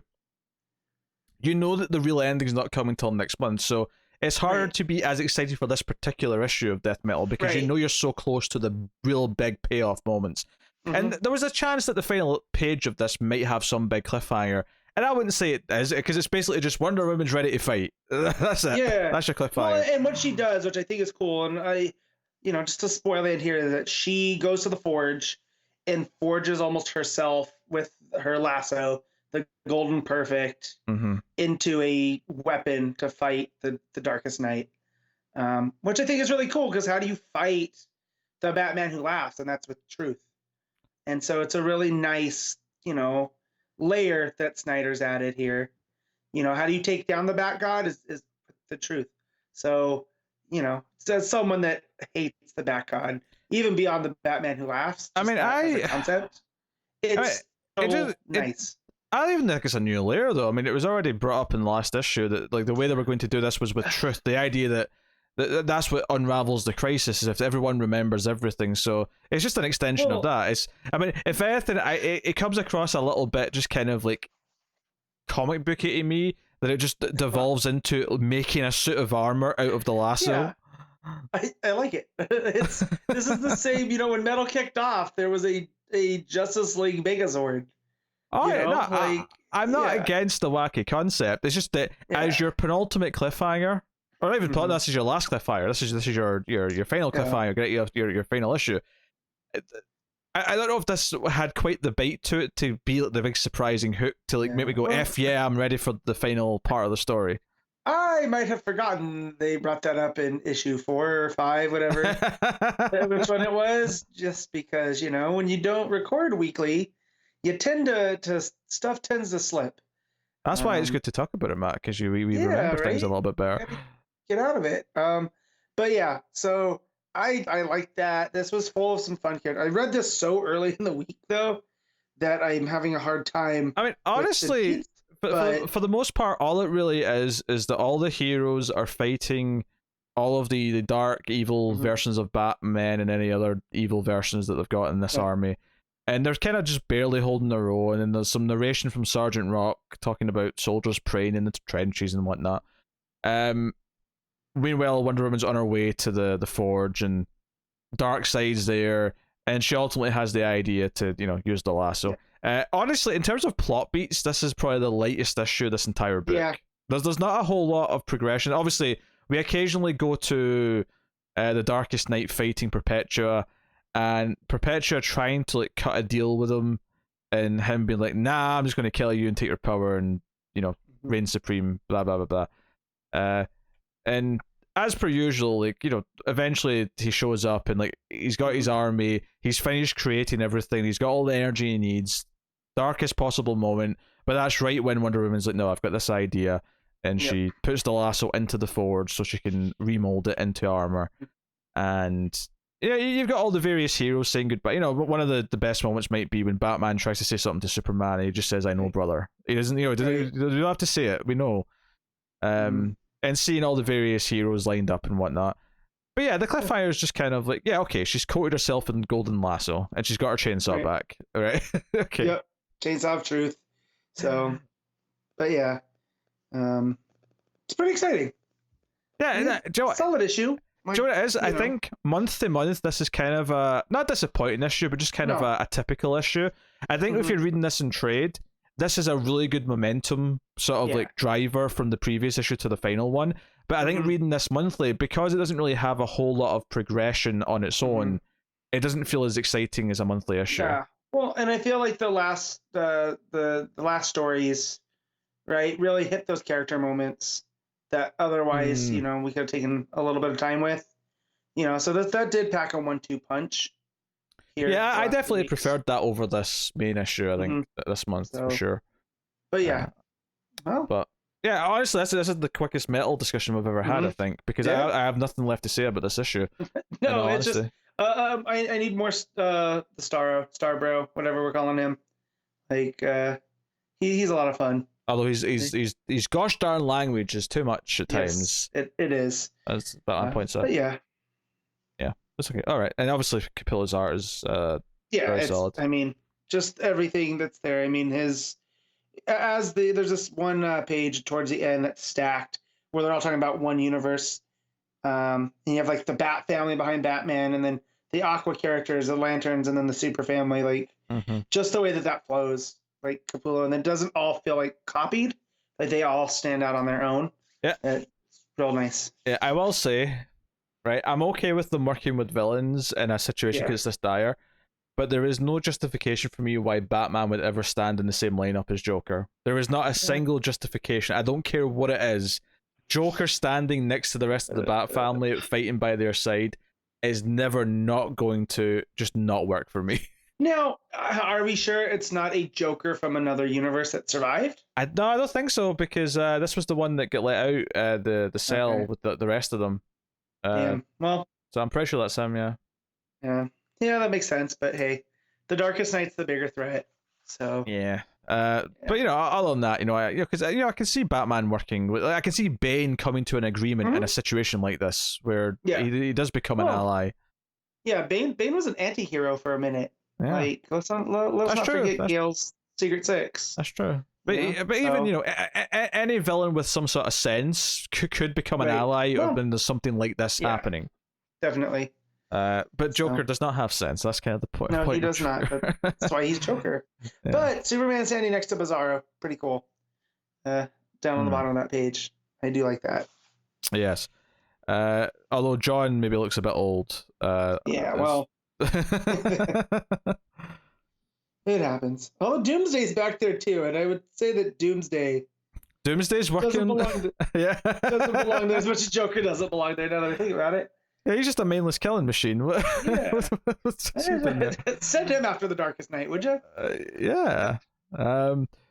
But yeah, I think that this was benefited greatly by that last one shot, because I had a lot of context for a lot of these Titan-esque characters being in the lineup. But other than that, this issue is just a fine momentum, not builder, just like maintains momentum. It's almost the appetizer. That said, I'm very excited for the one that's coming out this week, upcoming. The one shot. Next one shot. Yeah. So all right. Oh, what are you giving the book then? I'm gonna go 7.5. Yeah, I'm going to give it just a straight 7. I think it does fine what it's doing of keeping the interest for the next issue, but it doesn't really offer anything on its own to be super exciting. Like I get that they didn't want to overstuff the last issue, and they wanted to have maybe a bit of a breather before that last issue. But it does kind of feel like, you know what, I'm ready for the big epic final now, and this is, you know, maybe this and the last issue should have just been bundled together as one big supersized 60-page beast or something like that. But I feel they're tied to these big events being 7 issues now. Like it's just it's their number. Well, I think maybe the more important thing might be the fact that there's these one shots to come in between that are set in between that are set. You know, so that may be more why. But there you go. That's Dark Knight's Death Metal issue 6. Endless Winter does continue though. We go to part 4 of that with Aquaman 66. Obviously, this is Andy Lanning and Ron Marz writing. That is true for all this and the next 2 books. I'll say it every time though, because these do go up separately on YouTube. Miguel Medonca is the main artist here, with Marco Santucci once again as the flashback artist. So I have to say, I think this consistent like little flashback at the start of every issue is really giving this a nice through line for all of it to feel part of something. I also wouldn't be adverse to them to collecting them as a together, because I would like to just read it together and see how different the story feels. Because I'm going to give, Lanning and Marz credit here. Each little piece of the past adds to the story in the future as they're parsing it out, almost like breadcrumbs. It feels fairly well thought out in that, because obviously, this is the thing about talking about these individually. When I've just read 3 chapters of this today, is that I know where this ends today, so I'm just making sure I'm sticking to this issue right now, which is basically Hippolyta is the one narrating, and survivors of the town, Edwald, the Frost Knight, Frost King rather, the Frost King. Yes. I love the idea of a little bit of Batman Christmas Story where he becomes the Frosty Knight. The Frosty Knight. Yeah. But yeah, so this Viking Justice League are trying to like keep people safe, and not doing such a great job. In fact, this is where Swamp Thing actually dies. This Swamp Thing is murdered, trying to hold back, and that's kind of our cliffhanger for the flashback in this issue. Which I do like the fact that it was the Frost that killed the Green. Right, like, it was something natural, elemental. Yeah, so it's it's true to nature that it's like an ice age would kill. It's not just a magical thing, right? Like he was just overpowered. It was, but and then we get to the stuff with Arthur, who's not with the Justice League. Can I just say what I thought was so funny about this is that I started reading this as the next part of Endless Winter, and when I got to this and I was like. And I saw the bedroom, and it took me a second to realize, oh yeah, this is like the all the presents for the baby, because they've just had a baby and the marriage and whatnot. And I turned to the next page, and it's them swimming with little Andy in the water bubble that Mira's making. And I thought, oh yeah, this is an issue of Aquaman. Like I'd forgotten it was an issue of Aquaman. Which that's another thing I want to give this team credit for, is that each story and each of them, it feels like the next chapter, but it's also nice that each one focuses on a different aspect of the Justice League. Which, by the way, Aquaman is one of the books that is not in the March Solicits, so curious to see if that even comes back in any way, or maybe this is the final issue that this volume. It could be and so I liked it that thus far, Arthur wasn't there in the first issue, was he? Of Endless Winter? Yeah, was he up in Greenland? Oh, I can't remember. But I like that they mention when we get to Justice League that Arthur's dealing with stuff in Atlantis, because the storm is hitting there too. I want to say he might have been, just because that's why they specify in this issue that he's missing. Right. But I mean, I could go back and check, but it's not a big deal either way.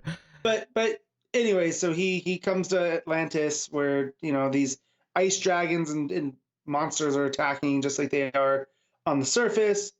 He comes in with whales, and you got narwhals and killer whales, which is just a great image. Art by Medonca, which is just really, really good. Yeah, no, Medonca's art's really good. Yeah, I like it. His idea though is to go to what's the character name? Jurek. Jurek Biss, one of my favorite Atlanteans. Keeper of the creatures. But basically, he wants his advice, and he's like his know-how to get to the fire trolls that are deeper, closer to the center of the earth. So this issue is about him trying to like basically enlist them to come and help because they have the natural ability to heat things up because they're fire trolls. Yeah. Probably my favorite page of this book is Aquaman swimming down towards the heat, and he's hands covering his face, and there's the glow of the red coming up the water. I thought it was really nice. There's a whole thing here where Mira he says to Mira to stay behind because they can't endanger both of them at the same time. You know, kind of the philosophy of, you know, two parents not taking a plane at the same time or not taking the same plane. Right. The idea that one of them will survive if there's a crash to look after the kid.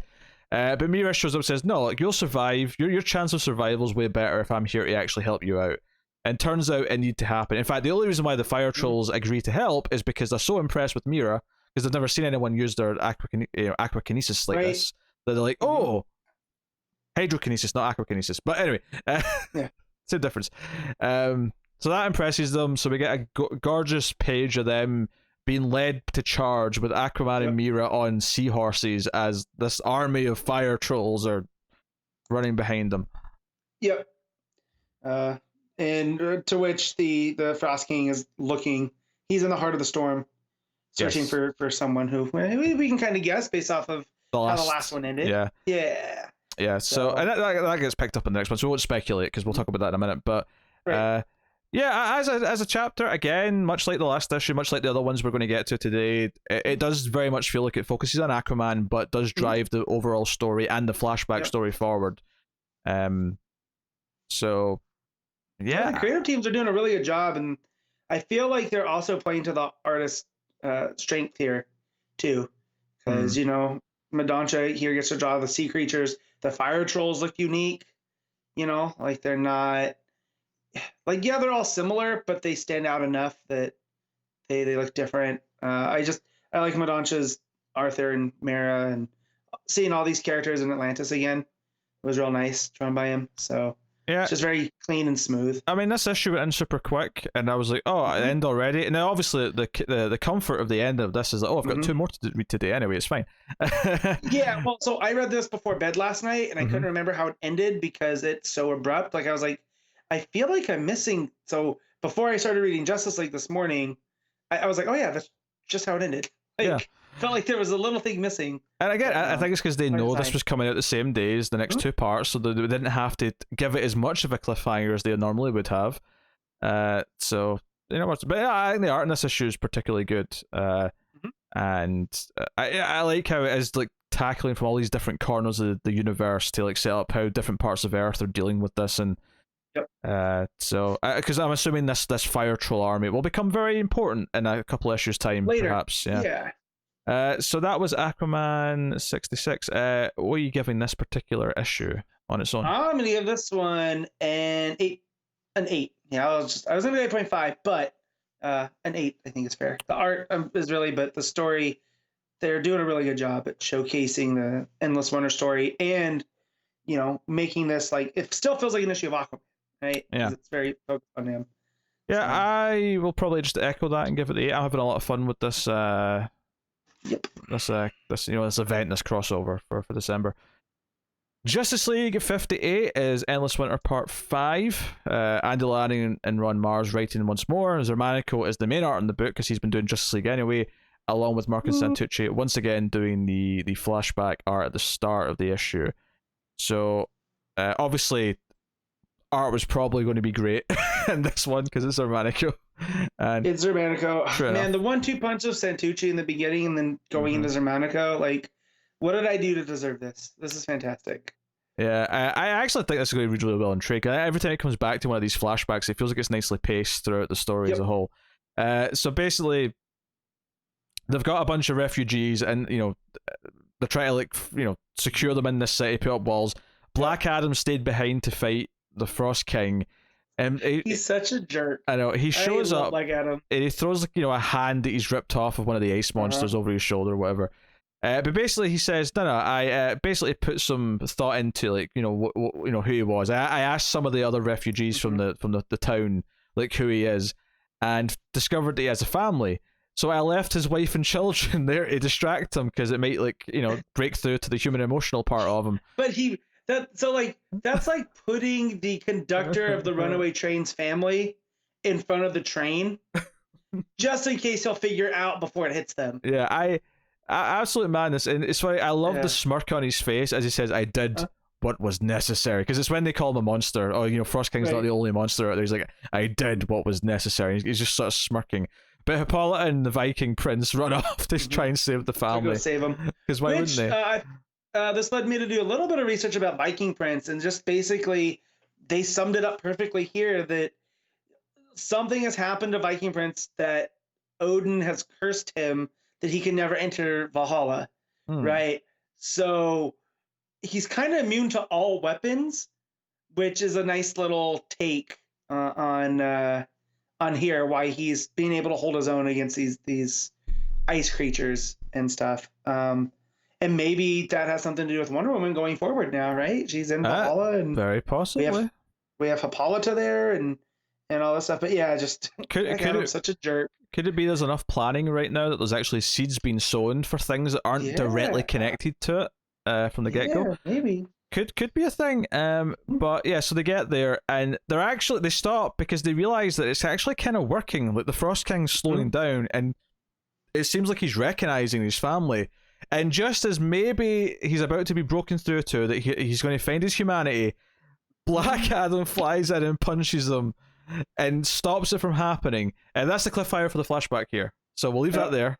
But he punches him into a glacier. It's kind of a darkly funny ending. I laughed a little bit at the end of that. I'm not going to lie. So we come back to present day, of course, and it mentions it's John Stewart narrating because he's the main character here in this Justice League issue. Yep. But he mentions that all the Justice League are all split up doing various things around the world, and he's helping a family try to find their father / husband. Right. He works in a factory, Star Labs factory, I think specifically. Yeah, Star Labs factory. Yeah. And when all this happened, they got separated, so the mom's leading the children. So he goes and finds the dad, which is real nice. Yeah, anyone else who's left. I like the small Christmassy touch. He makes a sleigh with reindeer with his construct to real cool. Fly them. And he surrounded the central train depot in Michigan with his energy. But what's cool is because he's an architect, he realizes that this building is real strong to hold up to the elements, right? So even without his protection, this is a good place for people to be, which is a nice touch for John Stewart. And again, Ron Marz and Lanning really leaning in on the character aspects here. Well, Justice League issue. Because it's a Justice League issue, and we knew that obviously the main chapter at the start and the end were the whole Justice League. I was wondering like who this would focus on. It's kind of nice that it focuses on John Stewart rather than some of the other characters.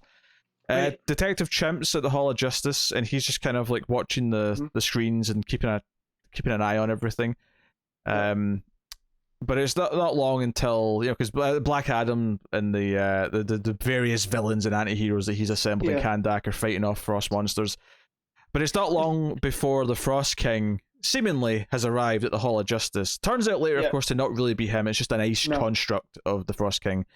But which again, when you look at the art in the last issue, how full of life it is compared to this one, where he looks like one of the ice monsters, but it's a nice touch. Yeah. So if you read these back to back, you kind of get the vibe like, oh yeah, that's not really him. I like the small touch that the constructs that John makes to shovel the ice monsters that are around him are giant green snowmen. Neat touch. But it's not long before the Justice League show up. The team show up, minus Aquaman, but Wonder Woman, Superman, Batman, and Flash all show up. You want to guess what my favorite line in this whole issue was? Was this about Barry saying that we all get here quickly as long as someone picks up Batman? By somebody, I mean me. I pick up Batman. Again, that's a very Wally West, Justice League Unlimited vibe, but I'll allow it for now because I did enjoy that so much. So, yeah. Some very nice art here. The battle's good. There's a moment where John actually has a giant green axe and sort of slices the fake Frost King in two. Very pretty stuff. Chimp feeling a little bit out of place at the Justice League round table. The rest of them are debating what to do with what's going on. And And the final page of the issue is Frost King saying, "I've found them," and we see a panel of the people that we saw frozen in ice from last week's issues, seemingly confirming that this is the family, which was your guess at the time.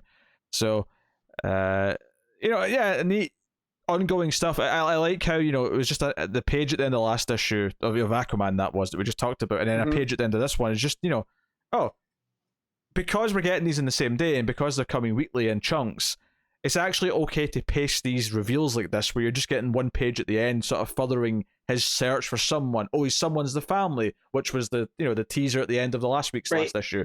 It's very neatly kind of just progressing at a very enjoyable pace. So definitely a key detail. Also, a key detail that was mentioned throughout this is that the ice monsters do seem to be, and this is probably tied into him looking for his family, seem to be attacking various labs, Star Labs, Stag Industries, other places like that. And of course, we know it's Stag that has them, so that makes some sense. And that's what I was just going to point out too, is that there's a method to, because Detective Chimp and John put together that they're attacking all these scientific facilities, and that it can't just be random. So that was a nice little seed there. But no, this is one of my favorite, I don't want to call it an event, but like a crossover story that I've read in a little while. It feels nice to read. And I think part of that is because it is just this one team of writers who are writing the whole thing. Yeah. So there's a very strong consistency to it throughout all the parts. So yeah, I mean the art is very good. The fighting with the frost monsters and John gets some big moments. Some of his constructs are a lot of fun. And the flashback arts has been consistent throughout all the books. What are you giving Justice League? So I'm going to give this one an 8.5. I'm just going to stick to the solid 8. I think that kind of sums up my feelings on this crossover as a whole. I really like the Xermanico art in this one. Just his layouts just are really good. Like when they fight the Frost King, I love the way that he breaks up the panels, but it's all part of one image almost. Like just the way that he does it. And he does that a lot in the stuff that I like. So yeah, Xermanico really put it over the top. I'm okay with Chimp being featured prominently recently between Metal and then this and whatever. So it's like they forgot they had this really fun character that can comment on things until 2019. So yeah. Teen Titans Endless Winter Special Issue 1. This is part 6 of Endless Winter. Andy Lanning and Ron Marz once again writing, with Jesus Merino on the main art, Marcus Santucci once again on the flashback art at the start of the issue. So this is where we're finally getting to the actual cliffhangers of the week, both for the flashback and the main story. So the flashback, which continues straight from where Justice League left it, which is Black Adam's just flown into the Frost King and ruined any chance of the humanity and him stopping his rampage. Basically ensuring that he was going to rain hell upon the earth with a blizzard and endless winter and all the rest of it. He basically vows as much. He's like, my wife and children, because you see them kind of falling down but in the last issue this wasn't Justice League, you see them kind of falling into a glacier essentially. So they get frozen in time like Captain America. Yes. Basically. A state of suspended animation. But yes, so this is this issue. Sorry, the glacier is this issue. It's a few pages. The glaciers, but so they fall in there. But that's I feel like Black Adam, as he punched him into the glacier, is what made that crack open up, and that sounds vaguely right. Honestly, reading 3 of them back to back like this is why I got confused there and thought that was the last issue. But hey, so that's the cliffhanger of this, is the family falling into the crevice and presumably being frozen for where they're going to be found later. So very interesting. But we're going to Titans Tower, and this is maybe the most interesting one for us so far, in the sense that we haven't been reading the Teen Titans book that was ongoing. We don't really know much about these newer characters. Obviously we know Wallace, we know a couple of the characters, but you have Emmy there, right? Yeah. But you got Wallace, but then these 2 other ones that I'm not. Yeah, Roundhouse. And Roundhouse. Yeah, and the Zarnian, of course. So it's just kind of weird, but they're basically just feeding people who they're keeping they're helping people out who are stranded in the cold at Titan's Tower.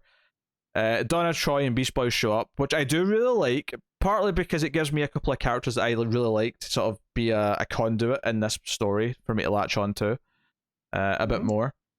But also because it's maybe setting up some of that teacher-student dynamic that we're going to get, because they even mentioned there's the idea of a school has already been brought up, so that's kind of that seed's being planted, which is very nice. And Donna's like, no, you're doing a lot of good here. You don't have to be out fighting to be doing something good. But then, like, I think it's Roundhouse like, hey, there's a situation on a bridge that's like just really near here, and we could go and help with that. The Brooklyn Bridge. Yeah, because I guess Titan Towers is in New York now. There's another one in one of the rivers, and so he's like, hey, there's trouble going there. Maybe we can go respond. And it kind of gets them to scratch that itch, so they all go out. We get a nice Titans together. So I had to look up Roundhouse because I'm not sure what his power set is. And it looks flame ball related. Yeah, so apparently his powers are metamorphosis, as long as it's a sphere. So he can ball of fire, ice, iron.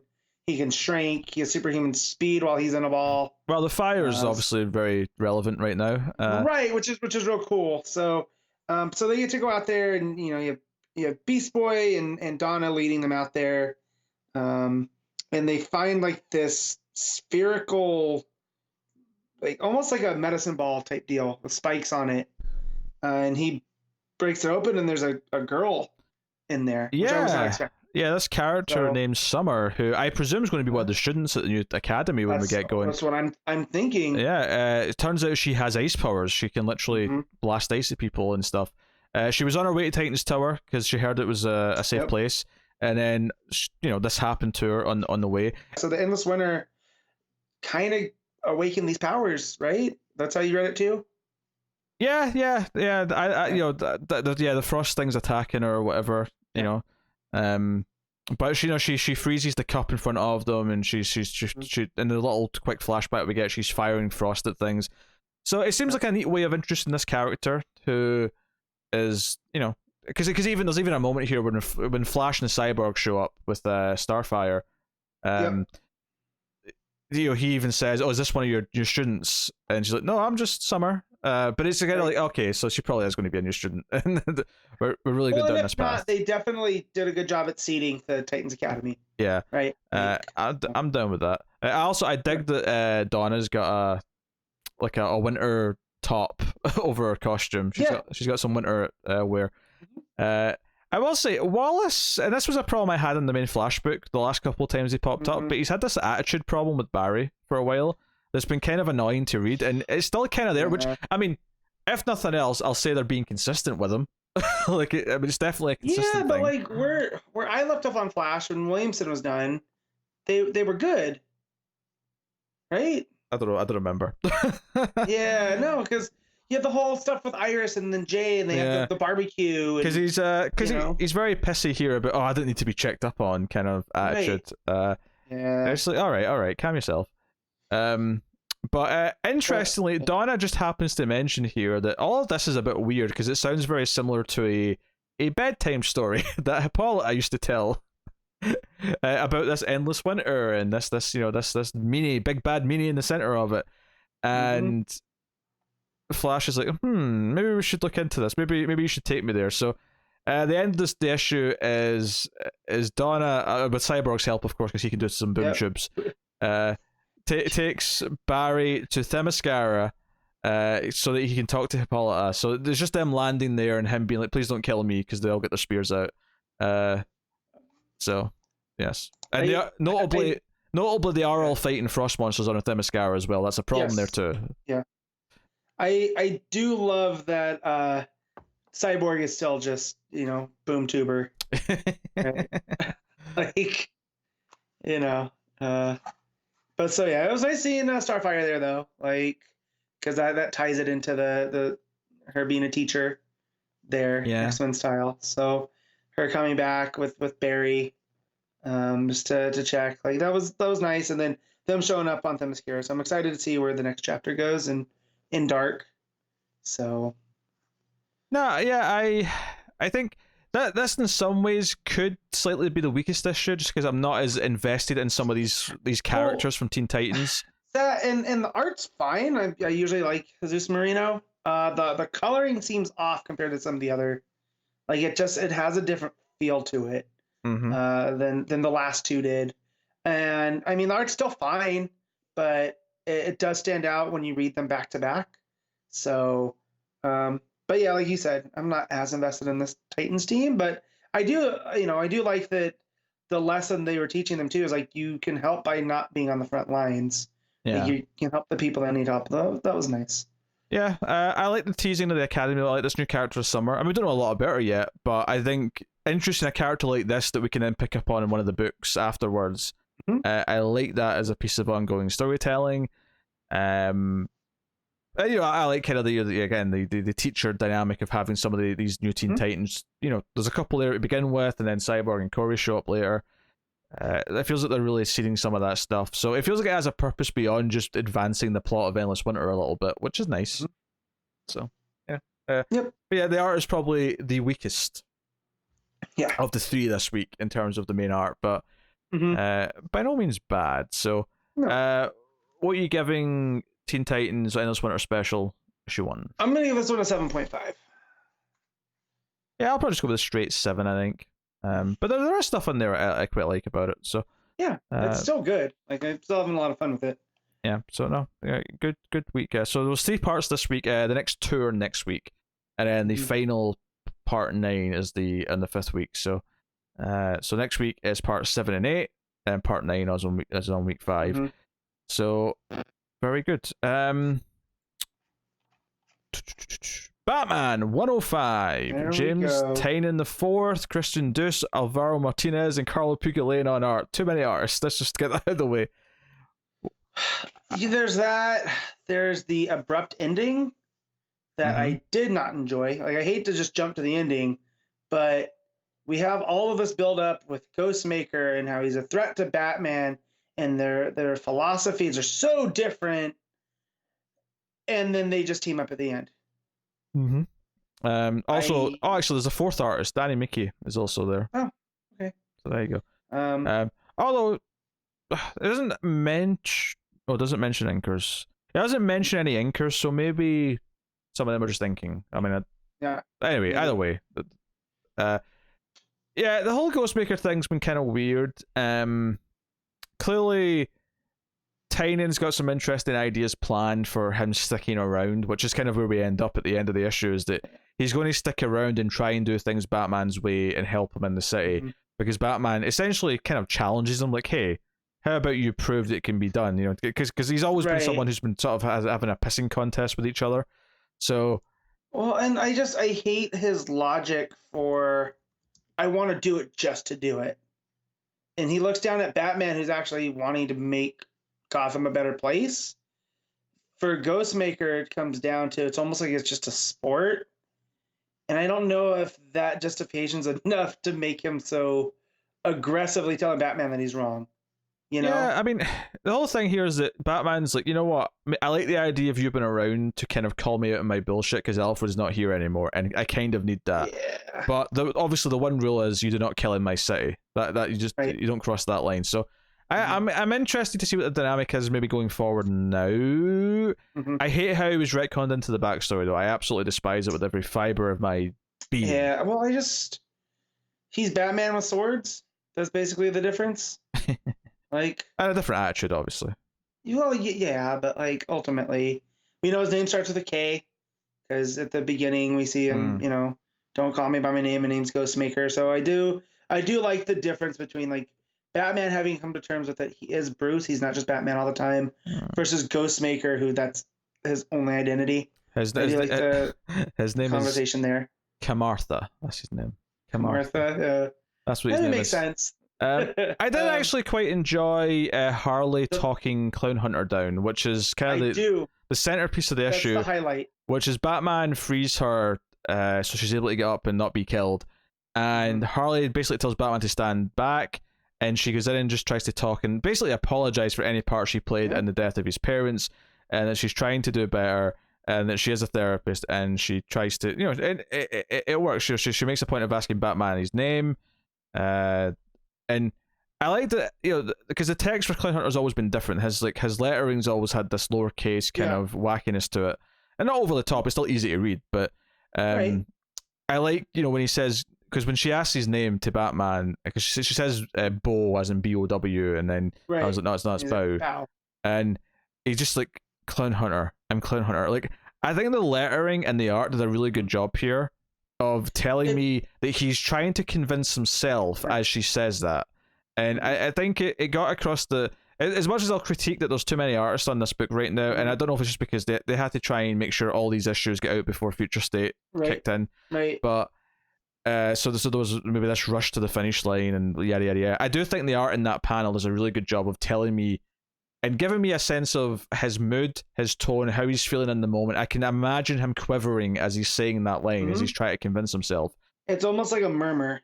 Yeah. Right. But she talks about how Joker kind of like, manipulated her and got into her underskin and so on and so on. But she basically says, yeah, if you want to kill me right now, I deserve it. You can do it. And it has to be your choice. And it does almost the tropey thing of like him swinging the knife, but then the next page, he's not hot her. He's just stabbed the table, and he's like, leave me alone, and goes off. Right.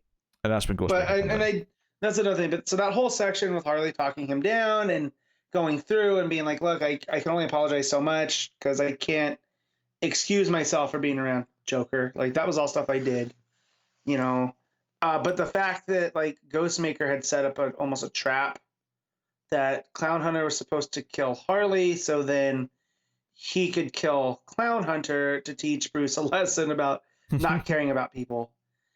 And like in a way, like it seems super convoluted, but I think that's the best like boiled down version of the difference between Ghostmaker as far as villain plans and comic books go. It's not that bad in terms of convolution. No. And because sometimes we have to like accept some serious hoop jumping that the villain's plan, like so many things have to fall in place. At the very least here, they've clearly set up that Clown Hunter wants to kill Harley. So if Ghostmaker's going to put him in a room with Harley and Harley's tied down, he's going to kill her. It was a fair assumption on his part. I'll accept that. I'll accept that part of it. Yeah. So I like that, and then it's just the whole fight with Batman, which I'm always a fan of Batman, just the cowl, like the Ra's al Ghul kind of look. He's got the cowl on, the bear shirt. Like it is a cool look, but just a sword fight that amounts to nothing, and it just feels, it feels a little bit more off because Tynion doesn't do this type of stuff usually, right? Yeah, like, yeah. Joker and all of this. It definitely there's an abrupt stop here because I would say Future State's coming. Maybe this was supposed to be a 5 or 6 issue arc, and they had to be shortened to 4. So, but the fight ends kind of abruptly with Batman throwing down his sword and essentially saying, we don't have to fight. They kind of almost like banter a little bit like their old days kind of thing, and I hate that that's a thing that they can go to because I don't like that he was retconned into the past. But he does. Ghostmaker saying, I was always jealous of the cars. Like he got a new car, and Batman sort of, say, I'm building one, blah blah. But it's kind of the whole idea that they are kind of still old friends in some way. Again, I hate that they can do that because I don't think it's earned, and I hate this retconning of big major characters into his past. Because I don't mind when they do like a day in the life of when he was like 12 or something like that, and just like fill out some of the details. But it's when they add in whole new like characters, whole new caveats, and like these big life changing things that can come back later. It really irks me. When they do like, this is how Bruce celebrated his birthday when he was 13. I'm okay with that because these days existed. Like there has to be time in there that can be filled in with small stories if you want to do them. But when you make a whole character like this who's going to pop back up later, and we're supposed to have this reverence of the time they've spent together from before he became Batman, it just feels phony to me. So because we haven't had any time of them really together. They've just been these little snapshots. So it's not like we had an arc before this where Tynion had taken the time to be like, if there was a becoming Batman arc, right, where they're going off together and they get to know each other, and then we don't know him as Ghostmaker yet, right? And then this Ghostmaker character shows up, and then they have their issues, and we've had an arc to digest. Because, like, again, this is similar to stuff that happened in Detective, right? The whole first victim stuff and all of that, him playing with the past, but at least there it felt earned because we had the Clayface tie. Well, right? I think that's a bit different though, because that's like a bystander of Batman's early career, whereas this is a whole character he had a relationship with before he became Batman. I don't even know if a whole arc building him up first would be enough. I think it would still irk me that it's all just designed to introduce this character so that he has a history with someone in present day. When I think, like, give me a character who Batman meets for the first time, and give me a convincing story where it ends with him saying, you know what, maybe you being around is good for me. I'm going to give you a chance. Yeah. If you don't kill anyone, you can actually criticize me, and we can do this in some way and go forward from here. Right. Relying on them knowing each other from the past just feels really cheap to me, and it's never not going to. I mean, I'll accept what comes next and sort of like, okay, what is the status quo now? How does the relationship work? But right now, it's this part of it's an uphill battle. Obviously, I love the Harley stuff in this issue. I love the Bat family kind of like waiting to swoop in, but they never do, of course.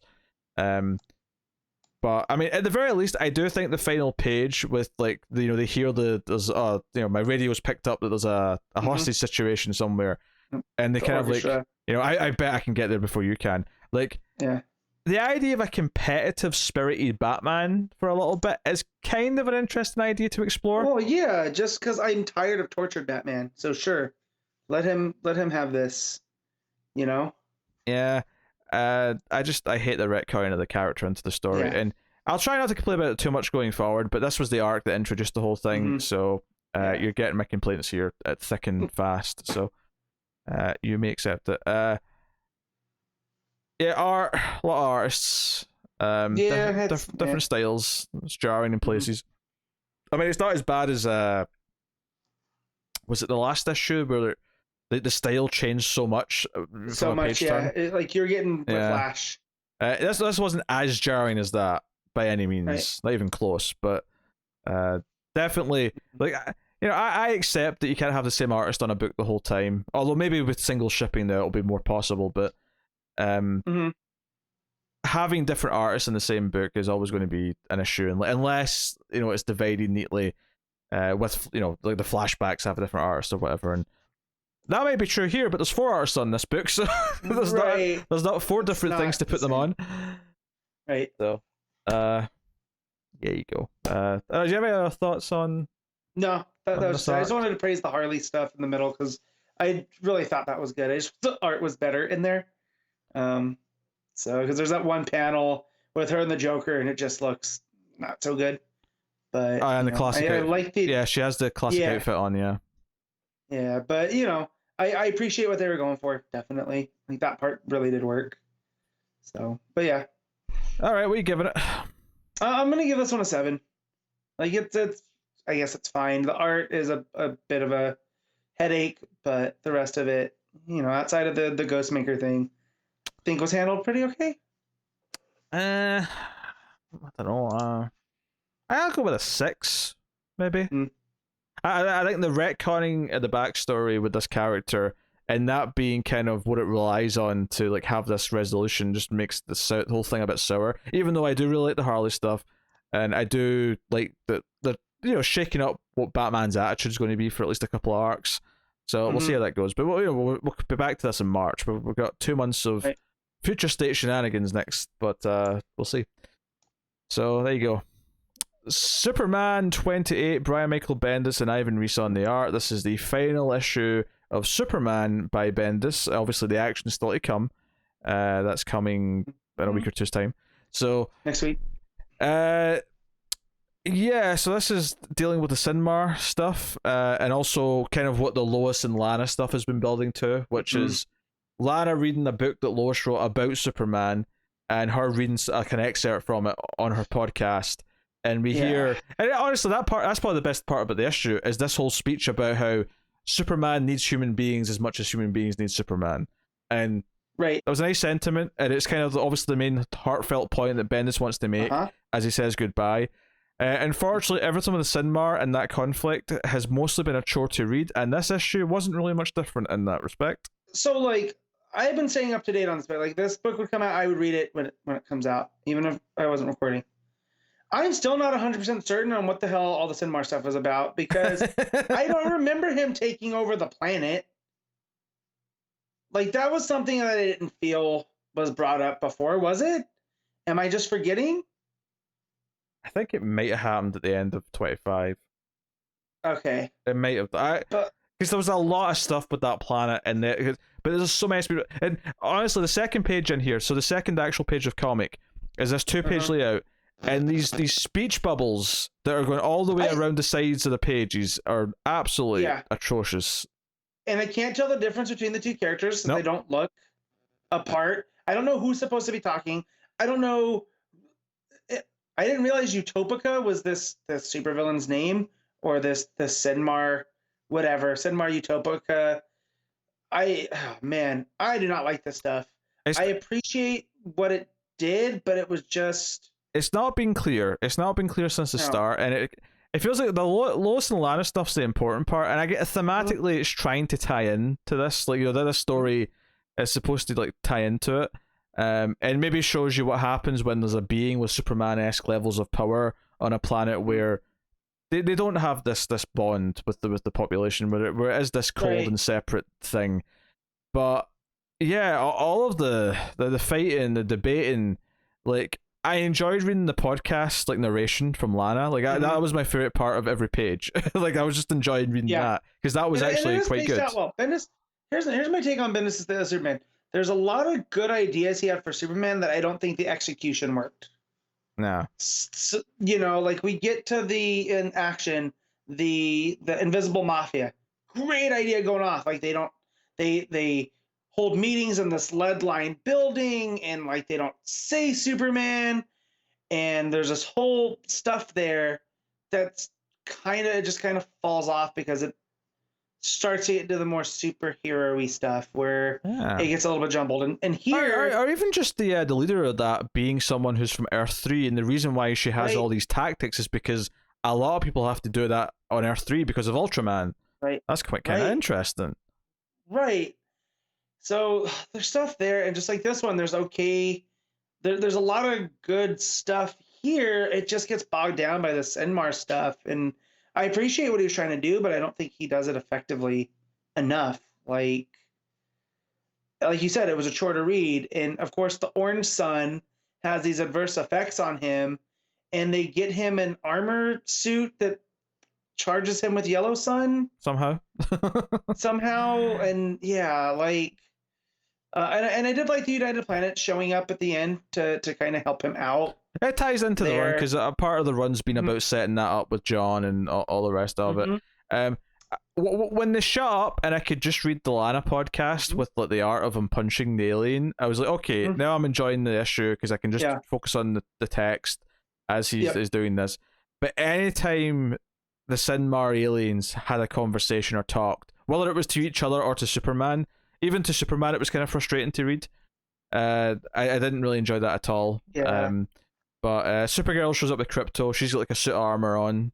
That was cool. Yeah, that was neat. Yeah, that was cool. I like that. But I will say I really like the final scene. So the final scene of the Superman run is and this ties into the idea that Superman needs human beings. It's not just Lois; he needs the people of the world. Is that him and Lois? He goes to a rooftop where there's just this woman playing guitar, and he shows up and says, "Hey, I just wanted to let you know that sometimes when I'm out away from Earth, or I'm like out in the sky or wherever, I hear your singing, and it helps me find my way home. Like it's like this beacon that I hear, because I can hear from a great distance, and I really like your music." And it's just this wonderful thing of him telling this random stranger how important she is to him, because her singing is this comforting sound that he recognizes and hears, and he asks, "Will you please play a song for us?"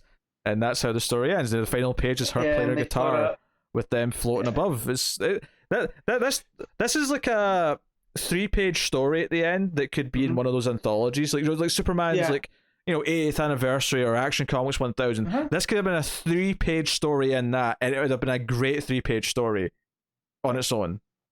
It's a wonderful 3-page thing.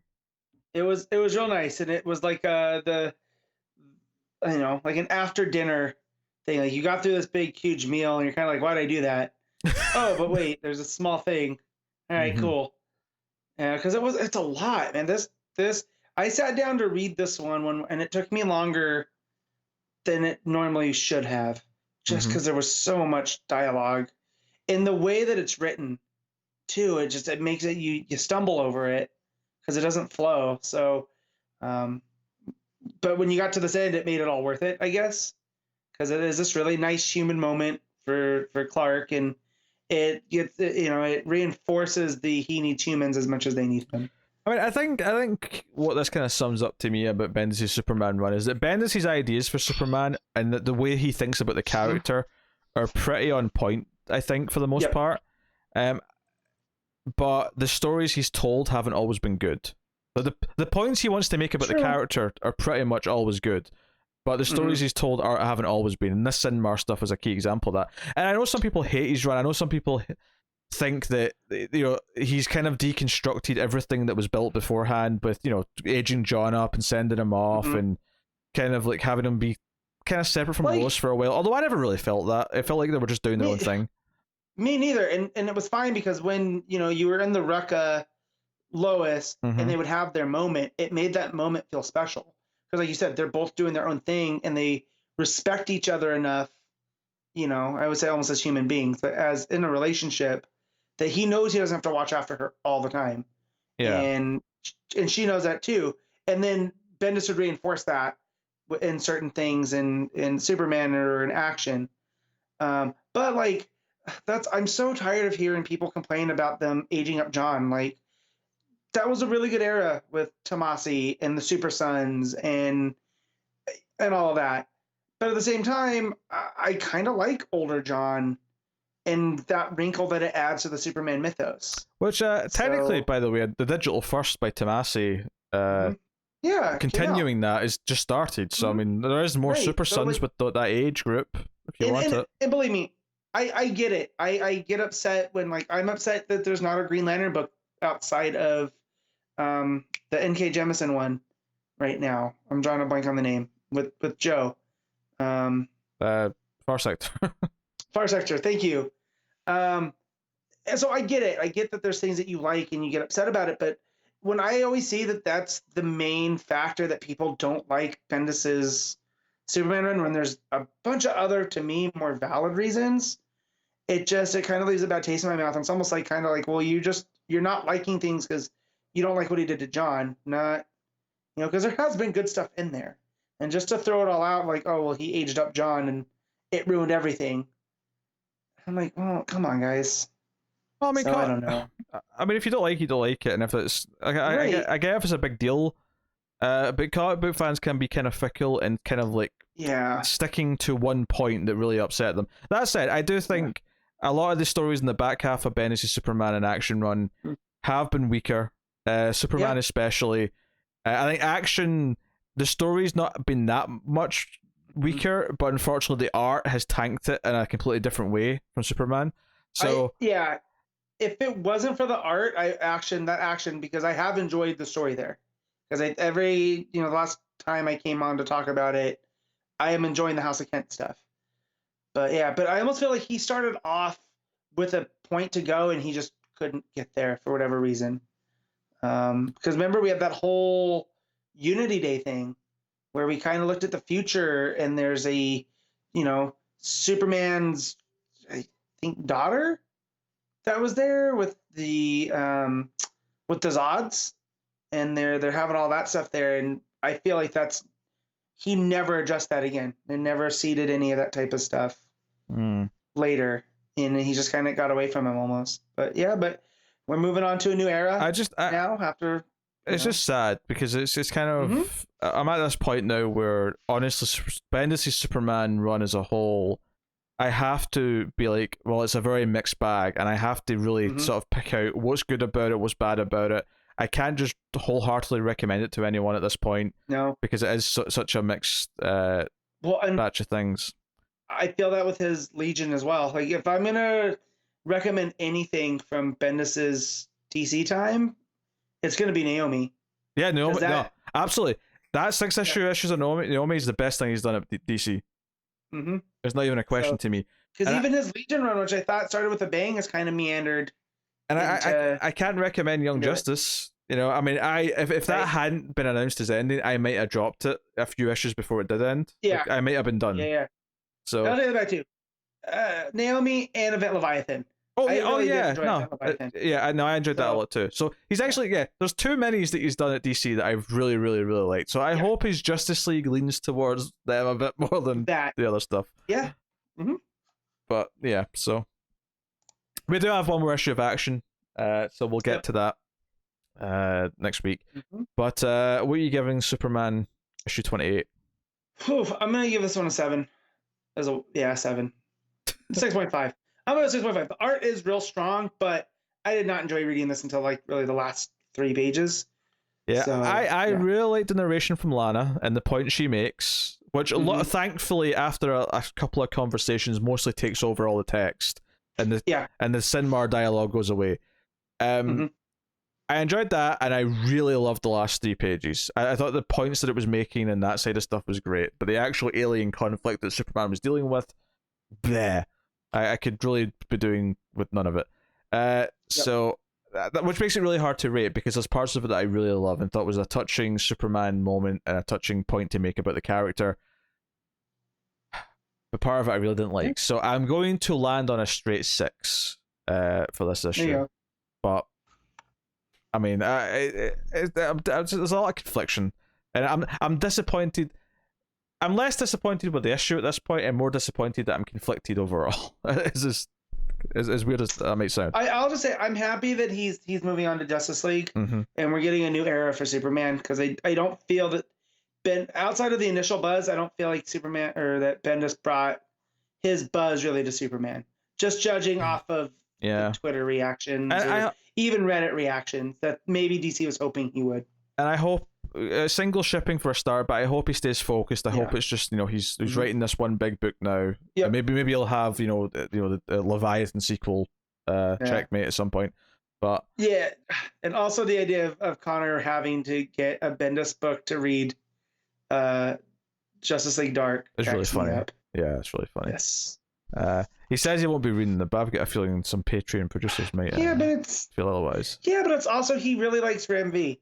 So I can't imagine him not, granted you can't go and hang out at the comic shop and just read it like you used to because of, reasons. But, I feel he's going to end up reading it at some point. Catwoman issue 28, Ram V, Speak of the Devil, and Fernando Blanco on art. So...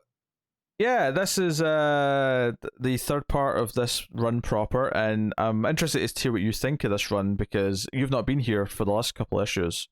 No, and I haven't reading it. Oh, you're not reading it? I haven't read it. No. Oh, that's unfortunate. I'm sure it's good, and I'm sure I'll catch up it in a trade, because I like Ram V a lot. But in my mission to try to consume less things, it was one of the ones I had to go because I wasn't reading it regularly anyways, so, but so go on. That is unfortunate, because this, starting with the new run at issue 25, this has become one of my most excited books every month. It is a crime book. It is set in Alleytown. It is Catwoman basically collecting these stray kids and giving them something better. This issue, and this is so serialized, it's such a serialized crime story that you're probably not going to be able to follow a lot of what I'm going to say here, but so fine. The one mob leader who Catwoman broke into in the last couple issues, he sent an army to her place to try and take her out, and a lot of the strays are there to kind of deal with that, where she is at the docks getting ready to strike on the shipment coming in for the other mob boss, the woman from the club. And while that's going on, our cop Hadley is officially kind of stated as a sort of on loan transfer, and is more directly working with the corrupt cop now, who is trying to... Your mic's going, I think, Matt. Who is trying to interrogate a minor. There was the kid who distracted them when the whole car heist thing was happening in last issue. And he's trying to interrogate a minor, and it's someone who's just recently watched all of When They See Us, which was about kids being forced to be interviewed by police without adults present, and what that led to. This actually kind of rung partially true to me. But Hadley sort of interrupts it. It makes it clear that there's nothing to hold. I mean, he's a minor. You can't have him without an adult present, a guardian of some kind. So they cut him loose. The corrupt cop puts a tracker on him, and Hadley's like, "Yeah, I'll be keeping an eye on you now," and he's around and he's working on things. So all these moving parts. One of the things that impressed me so much from issue 26 onwards was how all these parts were introduced in issue 26 and how each one's advancing each issue. And I feel like there's this ongoing like world in the city. There's all these threads going on, and they all just work so well. The art from Blanco is wonderful. It fits this book to a T. I've said that every issue they've done so far. Yeah. I have noticed you on Twitter bring up Blanco a lot, like because it is, and the stuff I've seen, it is good. Like, so yeah, I get it. So yeah, the team that's sent into Catwoman's place, like there's traps that have been set by the kids. They've got like a bunch of water that they electrocute them in, and there's all sorts. Catwoman's a gorgeous 2-page layout of Catwoman like jumping down all the shipping crates at the docks, taking out bad guys as she's jumping through, and getting to the mob boss lady. Because the mob boss lady, because she tried to cut a deal with her and say, hey, like we can work together because you aren't as bad as the other mob boss because you don't bring in the drugs or whatever for the streets. Okay. But the mob boss just immediately ratted on her and called in the other guy. But Catwoman, essentially this issue reveals all of Catwoman's planning coming into place. Everything sort of clicks into place where basically she has something on her because the call that she made makes it look like she's the one who went after the other mob boss, who has now been arrested because they have more than enough of evidence that Catwoman's kind of left for them. And even the kid, because the kid who got tracked, she predicted he was going to get tracked, and he actually threw his jacket into her place so that she's now connected to the other mob boss. So she's basically, yeah, I've played all of you, you're all kind of up shit creek, and you kind of have to deal with me now. Like, I'm the one who's running this town now, because she's trying to make it a better place. She's trying to be the new, the queen pin, I guess, of Alley Town. Right. And there's been this assassin who was hired. If I remember correctly, was it the Penguin that hired her? I don't know, but it was way back at the start of the run. This assassin was hired, and he's been this very mysterious, just ominously watching. There's been a couple of teases at the end of each issue of him just watching her from a distance. Last issue, there was an assassin hired by the mob boss guy that this assassin took out because you're not taking my kill. Like, and he's very little assassin fight. Yeah, and he's very determined. This guy with the green sunglasses and the purple hat. He's like, no, I'm going to let her get to her content place. She's going to be the happiest she's ever been and feel like she's achieved what she wants to achieve, and then I'm going to take it from her, and then I'm going to end her. And just as Catwoman's walking away from the dock, she set fire to a lot of the goods that were being imported illegally, obviously. She's walking past, she's taking her cowl off, and she's just walking to her bike. And it's just this moment where she walks past and the assassin walks past her. It's like, oh, they're finally meeting. She's finally like meeting this guy who's been following her and watching her for the last couple of issues. And they sort of like go to attack each other, and he's got a blade up to her neck, and she kind of puts it together that this is the guy who probably took out the assassin from the rooftop, and he quotes a Bible verse, and she's like, oh, I love a man with a biblical sense of murderous intent. And he basically says, yeah, like, I'm going to kill you, but I'm not going to do it now. I'm going to wait until you're content. I'm going to wait until you've got all this, and then strike.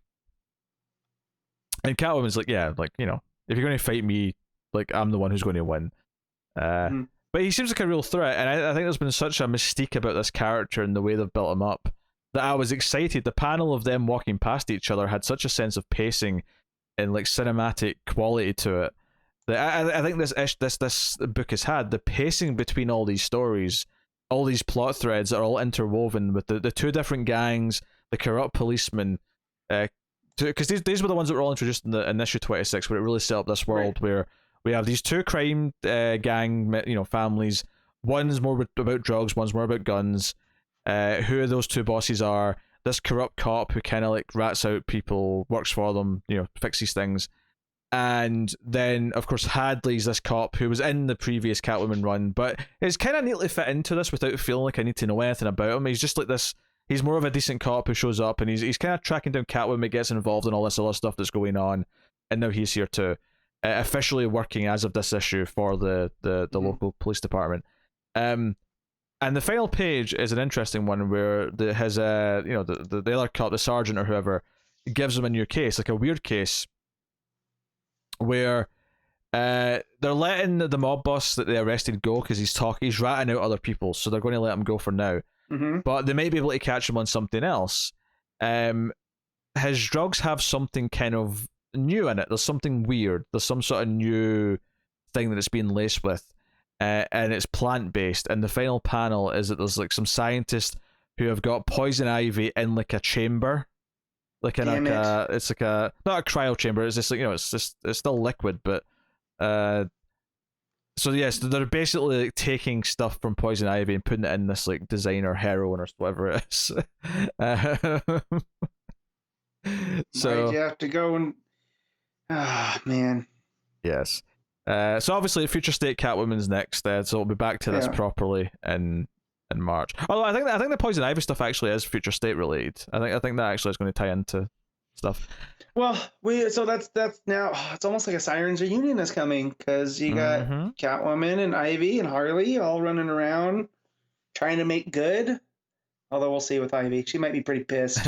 She might be. No, I think the coloring is something I want to mention here because there's a lot of muted tones, a lot of really solid art, but when you get to like Catwoman at the end, because the guy, the assassin's got this purple hat and purple trench coat, and he's got these green glasses, like, so you've got all these purples and blues of him and the surroundings, but behind her, the crates that are on fire is this glowing orange. It just makes such good use of the colors and the color schemes from issue to from panel to panel, I should say.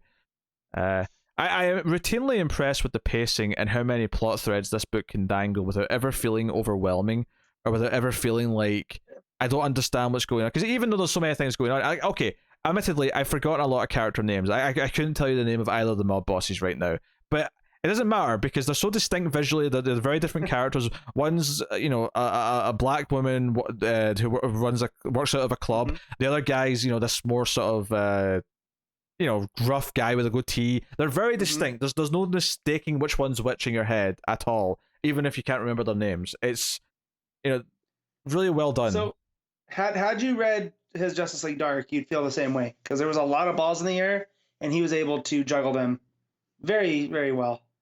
I said, even after one issue of this, not so much issue 25. I liked what that teased, but it wasn't really a proper issue of this run yet. It was really issue 26 where it started. Issue 26, like I said at the end, it already feels like a really good TV show that has like 3 plots going. And comic books don't always can do that successfully because it's a different medium. Sometimes you don't really quite get that feeling and it ends up just kind of like collapsing in itself and it feels a bit more of a mess. This so neatly from just the first issue felt that way, and 3 issues in it feels like it's just doing it all perfectly. I'm so excited, and I have never been someone who's been super high in the idea of a solo Catwoman book. Like I've never been against it, but I've never felt drawn to it or really cared if she has one. Well, to try them when they happen, but this is such a it's just a like Ram V's become someone who's just on my radar now, where it doesn't matter what he's writing almost, I'll check it out. He's reached that caliber in like 3 issues, which that's good. That says everything that needs to be said. Yeah. So I'll be I won't be waiting that long because 3 issues is not a lot to get caught up. Nah, I would read 25 as well, just because it does kind of sell why she's here and stuff. Yeah. Plus, it's a really fun story. Because I did read 25. Oh, did you? That's the one where the last story is the cat perspective. Yeah. If you've read that, just 26, 27, 28. That's all you need to read. Yeah. I mean, you got me with Poison Ivy. Damn it. It's one of the best books DC has right now. It just straight up is. It will be rating very highly when I get to the rankings at the end of the episode. Yeah. But yeah, I'm just the art is phenomenal. It's such a perfect thing, and the fact that it can do like a big 2-page layout and it kind of played with this before. There was a sequence in the last issue of the issue, I think it was the issue before, I think it was 26, where it was a 2-page layout with Catwoman going through like she's putting like some smoke bombs into like a building, and she's like going through all the smoke, like hitting and fighting. This was kind of like almost a sequel to that, with her like jumping through all these shipping crates and containers, and just jumping down and like kicking guys as she goes down the way. It's not the exact same style or idea, but the idea that we can go from a very crime book that's very deliberately paced, where there's always a nice sequence of panels. Not, it doesn't still a 9 panel go down like that. It's usually 6 or 7 or 8, depending on how it splits up. But then it goes to this big cinematic 2-page layout of her like kicking through. It really, the pacing really gives it this sense where you feel the motion, because it's so often very methodically paced into horizontal and vertical panels, which I guess is most comic books. But there's not a lot of like fancy, warpy panels. There's not a lot of like characters overlapping multiple panels to really make it flashy. It wants to feel a bit more HBO, I guess, is how I'd describe it. And it seems like they're getting there, right? But then you get to a 2-page layout where she's like jumping down across the page, and it's like, oh no, all of a sudden, this page, because it's so different from the rest, it feels really big and action-packed, even though all it is her jumping down. It gives it a cool feel. And it's because the rest of the book's so reserved that it has pages like that that feel bigger, that feel more impactful. So I cannot praise it enough. I think Catwoman is on a roll. I think Ram V is cemented himself, and so it's a great, at least from my perspective, newer talent the DC's got in their hands that hopefully is going to go a long way. So as far as rating goes, this is straight up 9 out of 10. Very little to complain about, honestly. So there we go. Rorschach, issue 3. Tom King writing with Jorge Fornes on the art, and another crime, focused book here. And again, very focused issue here with issue 3, dealing with, unsurprisingly, the young woman who, of course, was working Laura? with the Rorschach, the old man, the artist from last issue, where it was very clear that this issue was going to be about him sort of looking into her background, and it seems to be in the form of her like journal or whatever it is that he's reading, sitting in this diner. And every so often we cut back to him sitting in the diner talking to the waitress, but he's mostly listening to this, and it's basically her telling the story of her upbringing with her father. And the story of this mine collapsing at the start of the century, which happened again just a few years later, which I'll get to thematically what I think that's saying in a bit, but there's a lot of themes at this book, and this is the type of book that I feel that King's best suited for, as both of us have been on note. Like his Batman run has some really good highs, but the lows are real problematic. And I probably said this in the last time. This is the first time I've talked to you about it. I think what's impressive about this is that I think Strange Adventures feels like very spiritual successor to Mr. Miracle. They're not doing the exact same thing, but you can definitely feel the similar vibe. They're very different, similar books between them. The character focused on what the character's going through, even in their head. I think Rorschach is an example that King can do a different type of 12-issue mini, that it feels and is a completely different genre and doesn't function the same way at all, but it works just as well. But it has some of his thematic stuff in there where I feel like he's not decompressing. What's the word? He's taking something that's happening in the real world and using the frame of comics to put a spotlight on it. So in this issue, it's her upbringing and what that means, especially in the world of Watchmen and how that relates to the real world. Because I finished this morning. This is the last thing I read. I kind of saved up for it, and because I wanted to be fresh when we were talking about it. And it's low-key sad. Like when you think about the outcome, there's a tragedy here, and when you apply that to the real world, it's doubly sad. And I look at King, and this is the type of story I enjoy from him. There's a few things that I think we'll talk about thematically, just to get through what the actual backstory here is that we find out about. So her father ended up maintaining, like his job was to maintain this cemetery that was built in this town in the middle of nowhere that was basically just like created because all these miners died and there was no place to put them. Yes. So there was an explosion in 1903 in the mine. They didn't have anywhere to bury them in this little town. It's called Hannah, right? Hannah, Wyoming. And so the federal government gave them land to build the cemetery. And so her dad, after coming back, we find out he was in the military and he was a sniper. His job was to keep the cemetery clean, right? Like headstones and all this other stuff. But then you find out too that there's a lot more going on with her dad than just that he's a veteran. We get to that as it goes on. We see that he trains his daughter at a very young age to shoot guns. Right. She's hitting bottles and whatever. She's very good at it. He comments how even his first time in the field with a sniper rifle, he wasn't doing as good as she is now. Yep. He missed his target by like 10 feet. Yeah. And so and then it got me wondering, well, where's mom? Right? Like what type of parent let's puts up beer bottles up on headstones so their preteen daughter can shoot it, and then we find out what happened with mom. Yeah, and I mean, and the context with the waitress as well is that as she's talking to him and she's like, "Oh, you work for that presidential candidate." Turley. Yeah, Turley. There you go. And he's up against Redford, right? So so actually, what's your opinion on this? Because this is set in the same universe as the TV show. How do you feel about that? So wait, is it set as the TV show? Because I thought this was post the comic. Well, it is technically post the comic, but the stuff that it's talking about ties it into the TV show. Okay.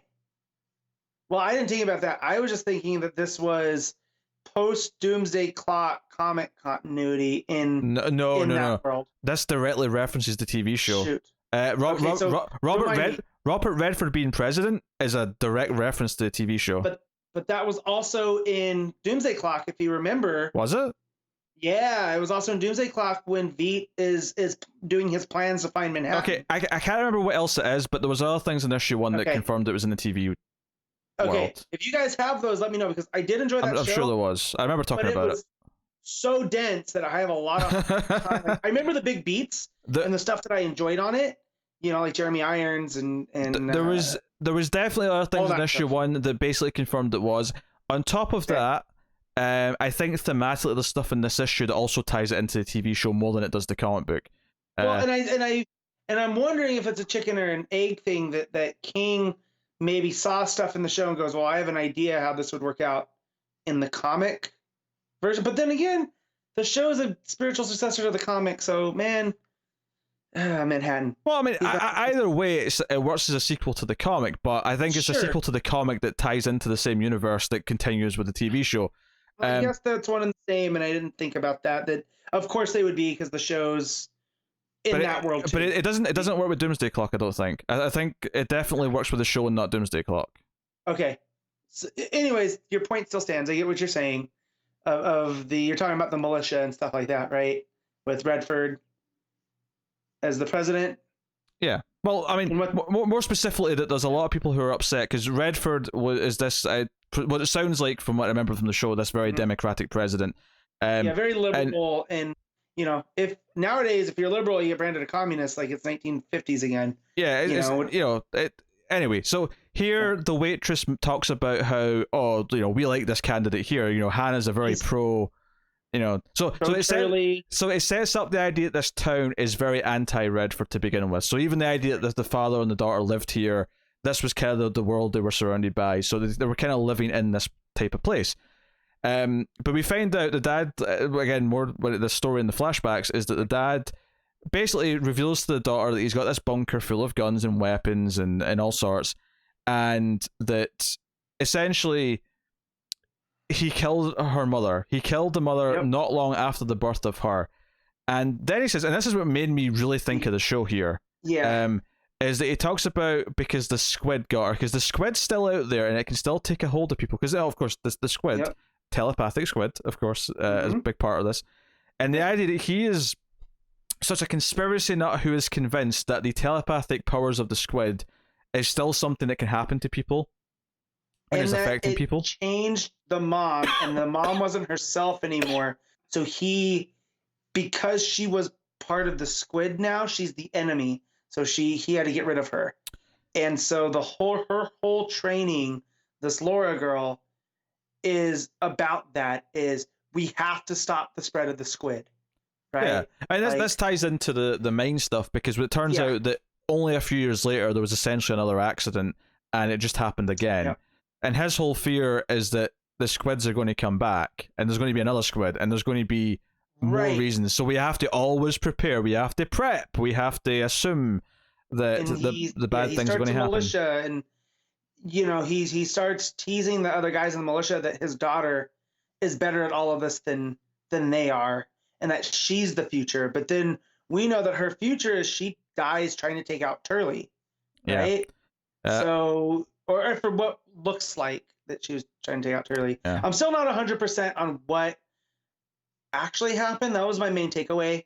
That there's a lot of stuff that's very hazy on purpose that I do like, that Fornes and King are really good. They're definitely slow teasing what's actually happening when during the so-called assassination attempt. So we'll find that out as the story goes on. I'm not concerned about that. Too much. No. But I just want to point out. I want people to think like I'm taking everything that happened as part of the story. Yeah. Because that's what we've seen. But as he's reading the journal, we get these little snippets from the waitress, because she keeps coming back in, and it's all stuff that I've heard in real life. And you just swap out Turley for another, political person. And man, and just seeing like with the militia and the stuff they're talking about, and there's this threat of the squid, and the squid's going to get them, and you have to stop the squid before the squid gets you. And I just look at the state of my country and seeing this as a dark reflection of it, and I don't like it. Yeah. Also, if I recall correctly, there's a reference in the first issue, just to go back to it's tied to the show.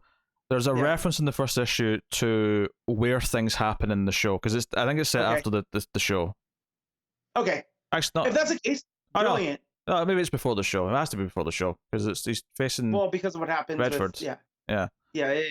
There's a reference. There was definitely a reference in the first issue. But like they're calling Redford a communist, and like he's not one of us. And there's this whole, especially over the last 4 years, an us versus them mentality and a deep tribalism that's set in.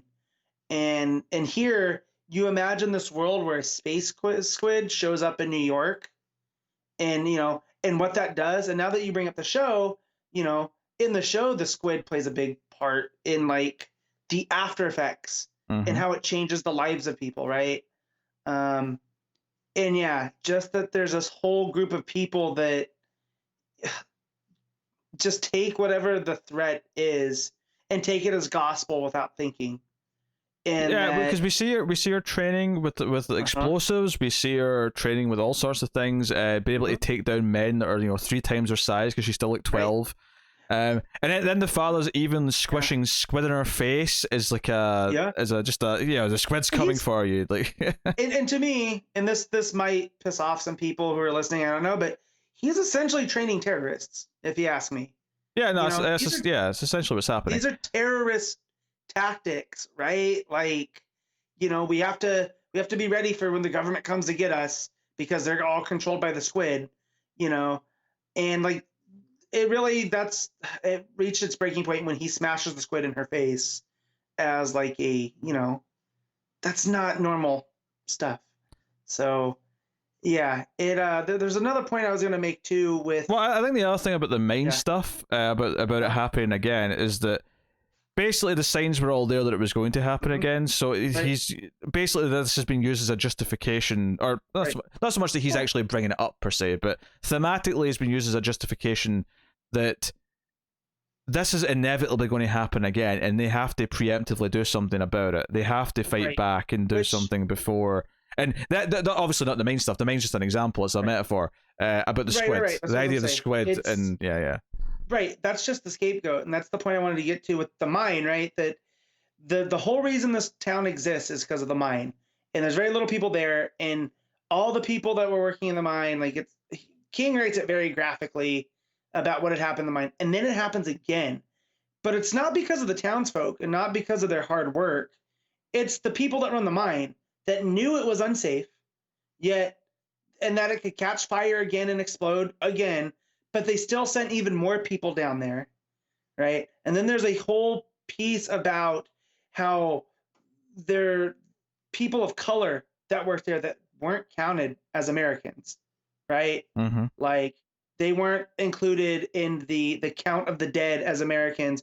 They were, like with the people from Finland or Scandinavia that they're calling. Yeah, because that's the point actually. It's after that final line where you see it emphasized again on the pages, because everything we see is just obviously narration boxes, but we actually see that final line because it's like it lists people of color, it lists other people, and then at the end it says the rest were Americans, and that's the point. That's the point that motivates the character to go out and get a fresh bit of air, right? And keep in mind that this is the character who is working for this presumably Republican candidate. So so the fact that he's even having to take a moment here and go out and breathe, and it does makes us sort of think, okay, what exactly is his political views on this? Like, where does he fall in this? I know he works for this guy, but is it because he believes devoutly in this guy? Is it because is it just a job? Is it just a job? Did he end up here through some other way that doesn't, isn't like his passion? It's not because he's here because.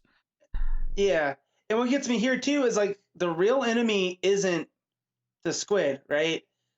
The real enemy is to me, and reading this it's the people that said the mine was safe because that's all they care about, right? But they're using that to turn people against each other.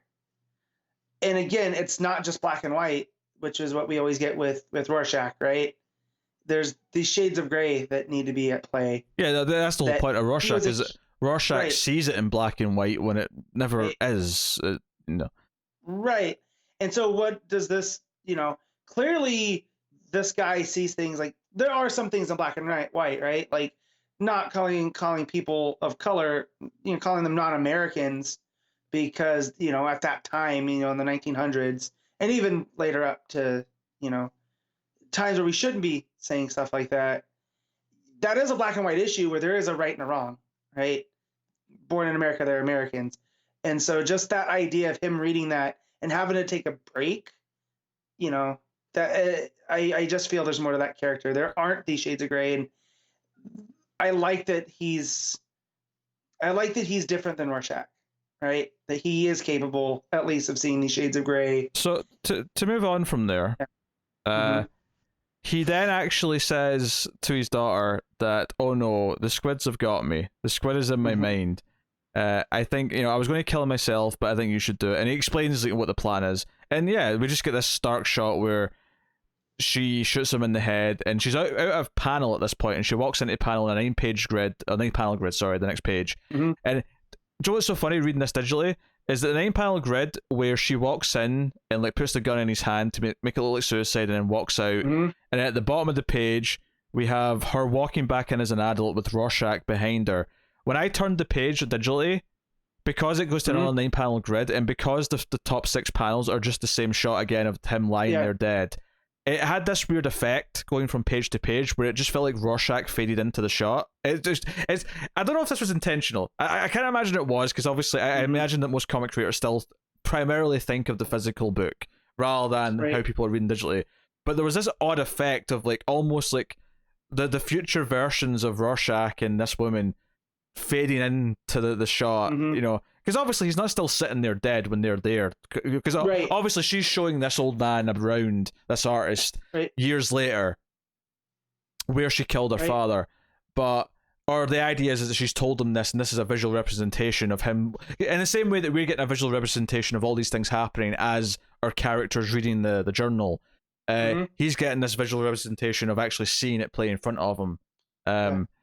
So it's a wonderful, eerie bit of storytelling, and we see them go to the diner, and basically sit down in front of our main character. They're not literally there at the same time, of course. It's very much in his head, because Rorschach turns to him and says, "What do you see?" But it very much feels like they're right there. Yeah. And also the idea that they've left a paper trail for him, that she intentionally hid something in the book that only someone like him would find. It wasn't for her family members. It wasn't for, whoever else. So It's this idea that whatever real true story is being told here, whatever event her ultimate intentions are, because when she kills her father, she seems to do it because of why he asked, and seems to be devoted to him. But I do question there's a lot of room here for some growth between her age, where she kills her father at like 14 or whatever she is, to when she goes to this old artist and they dress up in this manner.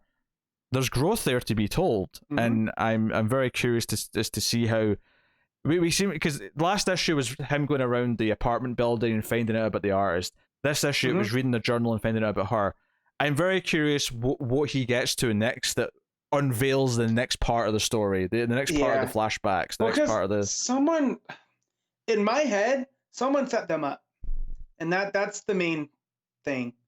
And I feel like at the end of this, because we keep it, Rorschach is there, but not really. Right, we're getting the vibes of Rorschach, and I just feel like by the end of this, there's going to be not necessarily he's going to become Rorschach, but there's going to be a clarity. So I remember when this book got announced, there was a lot of groaning from comics people because we thought we're mining Watchmen, we're strip mining it and just let it go. But I trust King has a point of view here of what it's going to be, that nothing is really what it seems. Well, I think. I think two things. One, I mean, the character's still very disturbed and dark because we saw what he did last issue to the couple, the man, in the apartment building. So he's not squeaky clean, even if it does turn out that he's not as like villainous or didn't try to kill someone in the way that we think he did. I do think this issue is very intentionally setting you up to think of her and her upbringing in a certain way, where you're kind of judging her as someone who's been brainwashed by her father to think a certain way, to have this extremist view, but then the way it ends, where the idea that he's essentially seen a vision of them in front of him, and it's like, no, there's a breadcrumb trail to follow here that's been laid out for you. She wants you to find out more about why she did what she did and what the story is, and then to end on a series of panels, which is him closing the journal. And then the last 4 panels are the stark red of her dead body on that catwalk, above the stage, and just her lying there dead with the blood, with the hat, having left her head. It's almost like it's challenging us to go, there's maybe more to her than just what you've assumed based on what you might have read for most of this issue, this upbringing and what her father is. The idea that there's more beyond this journal to go into, there's more for him to find, that her death here, her death lying on that catwalk, might felt at first like, oh, you've stopped a terrorist from committing an act of crime, but there might actually be more to it. And that's what I'm getting to. Yeah. That it's not just the end game wasn't the assassination of Turley. Almost like not necessarily her, the artist, but someone else that we've yet to see. Or is kind of responsible for an unraveling of sorts. Alternatively, I mean, I don't know if there's a mastermind who's like separate from these characters. I don't know if I buy that at all yet. I don't see any indication of that. But I could buy that their intentions there were a little different than what we're maybe initially suspecting. That could be it too. Or alternatively, it's exactly as it appeared. And I think this, again, another point about this ending, is as we see these red panels and it's her lying there dead, the final things we hear dialogue wise is from the waitress saying goodbye to the inspector, and she says, well, I hope you've enjoyed your time in Hannah, and you remember that if you see Turley, you tell him that from all of us, this whole small town, we're rooting for you all.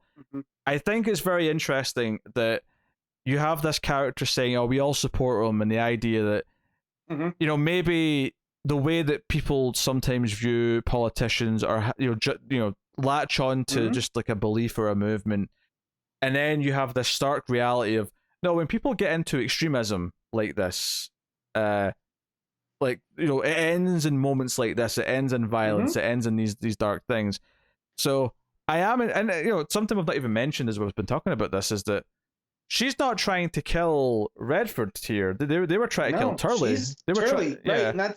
And that's what I'm saying. There's so much more that's beyond, to me at least, as I've read these 3 issues. There's more than just the artist and her.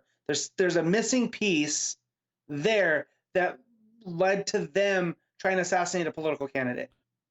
It might be. I You know mean, what I mean? maybe they'll pull the rug out from under us, and there is some squid action going on, and there's, Right. there's squids in their That's what I'm mind. saying. That's why I don't want to say the squid is behind it all or whatever, because I do feel like that's just a scapegoat, right? Because I do feel at the end of the day, Watchmen is still a very real world. That's why I think the TV show hit so hard. Is like, yeah, for as fantastical as it can be, it's still hit on true to life themes, especially in the last couple of years. And so here, whatever the squid represents or whatever, that's why I feel there's more going on. Almost like this is a false flag almost set up by Turley's people, right? That to make him seem more, whatever, because these extremists are trying to take him out because he's the only one that's speaking the truth, and now I sound like a nutty conspiracy dude over a comic book. But yeah, no, this is the Fornes art in this is just, it's not. So when I first started this one, because I didn't got a chance to talk about it, it felt very much like a Brubaker and Phillips book. And I don't want to say a ripoff, but definitely inspired by that. But the last two issues, it's become its own thing. And I noticed in this one, there's a lot less darkness out of Fornes, who we're used to seeing. There's a lot of wide open panels in this one. And just this vibe where it still feels like a crime book, but not in the way of the gritty type that Brubaker and Phillips are known for. This has definitely become a King and Fornes book. There's nothing else I can really compare it to. Outside of the original Watchmen, which at its times had the big, wide open, less gritty kind of stuff. So yeah, subtle thing here, but the detective's tie. He's not technically a detective because he's not a cop per se, but right. Is yellow and black. I just noticed that. It's a nice little touch in the coloring. That he's got the Watchmen colors in his tie. No, there's definitely more to this, and you know what? I said this last issue, but there's actually 9 whole issues left of this, so I can't even imagine how many layers we're going to peel here. Yeah. And where so I can't imagine there's 9 issues worth more of the mystery, but I'm sure as he reveals more, I'm going to see where the depths are and like where we're going to go with it, right. And why they're on that catwalk, why they're trying to assassinate, if indeed that is what they were doing, why they were trying to assassinate this particular person, and yeah, what else is going on? Maybe we are going to find out that this Turley is like up to no good and is doing something. And that doesn't necessarily mean it should be assassinated, but there was a motivation that is a bit more shades of grey than just these two people are psychopaths and we're trying to kill someone. Right. I look at the and maybe just because of sometimes I'm too dialed into political type stuff, but I'm definitely seeing the type of language that the militia people, I see that in real life online. And when you think about when this was written, this had to have been written back in like early part of the year at this point. Oh, I don't know. It depends.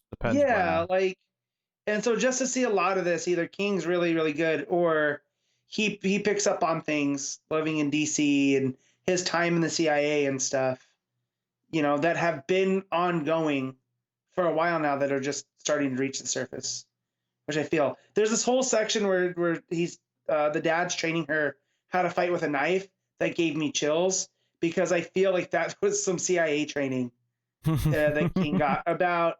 It's not a sword, it's an extension of your hand. So you just think of it as hand fighting or fist fighting, but you have a bladed weapon. And that, again, that's scary, So yeah, it's a really good book. It's definitely making us think. It's prodding a lot of political ideas and it's prodding at a lot of social ideas and making us think. At the very least, this issue is very much focused on, because the last issue was very much about this lonely character who, I don't want to say incel necessarily, but the idea of this quiet character who had resentment and was like bubbling for years, and this issue very much was more about how one passes on their paranoia and hate to someone below them and how that kind of spreads. Well, and also usually it's never like, when you hear the term lone wolf, very rarely is it a proper lone wolf. There is a group that they find comfort in that eggs on the worst behavior. And when you think about the last 2 issues, that's very much at play. Yeah. So So Yeah.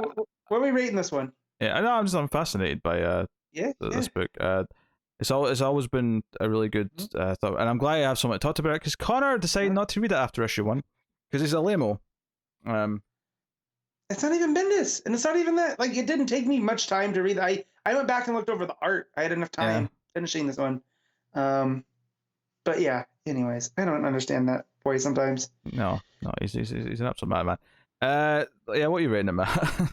I'm gonna give this one a 9. I really like this issue.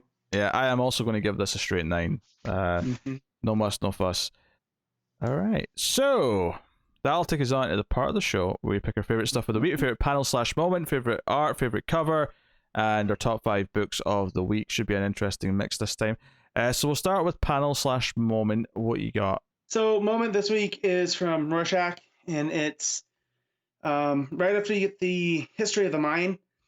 He's focused on the page, and the rest were Americans, and it's just him sitting alone in the booth. And there's like a big space between him and the waitress. Like it's a real big stark image. Fornes is real good. Yeah, I don't have anything that jumped out as obvious. I think I'm gonna go with the page where the dad says, "And then I killed your mother," like just kind of very bluntly. That's a big one too. Yeah, that's what I'm gonna go with. But yeah, also from Rorschach, not super surprising. Cover of the week. I guess I'll jump in. I think I have to go with the Batman variant. It's the purple blue Batman variant. That's very painted looking. I was really into that. It's a Matina cover. I'm not surprised. I usually like Matina covers, but there was a couple of other good ones, but that was the one I think that stuck out the most to me. It's probably gonna end up being a clean sweep this week, but Rorschach, that cover, cross sights, it's a good cover. Crosshairs. Yeah. It's very, very Saul Bass. I've noticed a lot of these are very of an era. It seems like. So, yeah. Yep. Despite the fact that it's not set in the 70s, it constantly looks like it is the 70s. Yeah, right. Well, and that's again what gives me the Brubaker vibe. Yeah. Because Brubaker's books feel like that too. They're kind of timeless, but they really focus on this one time period. All right then. So art of the week. What you got? So mine comes down between Fornes and Xermanico, and I think I'm gonna give it to Fornes in this one because it's so different from what I'm used to with him. In this one, it's a lot more in the light, not a lot of that shading that gives it the noir vibes that I'm normally used to for him. And I was just struck by it. So yeah. There's so much good storytelling in Rorschach just through the art and the layouts and the way it complements the dialogue and the actions that there's moments like the pacing of like the shot of the dad against the tombstone and her walking in, and then the way it transitions to like the older versions walking in, like all of that is just pure art pacing in the panels. Yeah. And the layout. So I have to give it to Fornes. I have to give it to Rorschach. It's just there's no question about it. All right, top 5 books of the week then, Matt. Go. All right, I have to pull my up because it's hard to think of all of them. But 1 is Rorschach, 2 is Justice League, 3 is Death Metal, 4 is Aquaman, and 5 is I'll give it to Titans. I'll give it the Endless Winter. Ooh, there. All of them, yeah. Bump. My number 1 is Rorschach. My number 2 is Catwoman. My number 3. What Endless Winter did I like more? That's a good question. I don't really know. I'll say Justice League number 3, Aquaman at number 4, and then that leaves us with Death Metal, I guess, number 5. Yeah. Yeah, I'll say Death Metal. Yeah, there you go. That's me top 5 books. So that'll lead me to tell you what's coming next week from DC Comics. So brace yourself. This is not everything we'll be covering. This is just everything. Obviously, I mean, you're probably used to what books we read and what we don't read at this point. But so coming out next week is Detective Comics 1033, Action Comics 1028. Wonder Woman 769. Oh, it's worth mentioning, by the way, that if Connor is back for next week, and I think there's a chance he could be, but it's not Like, maybe he will, maybe he won't. Mm. He'll have to read Action Comics with us if he does come back. If if he can come back next week, the patron who'd picked that is get a backup. Now, Gotcha. the option was always there to just make Connor talk about it himself later, but obviously, Right. not everyone might want to hear it again from him after we've already talked about it. But anyway, so Action Detective, Wonder Woman 769, Justice League Dark 29, Red Hood 52, Batman Superman 15, and Batman Beyond 50. That's finally ending. It's the finale. Got 50 I issues. do like that it's finally there. It's finally there. Yeah. Batman White Knight presents Harley Quinn issue 3. Dark Knight's Death Metal: The Secret Origin issue 1.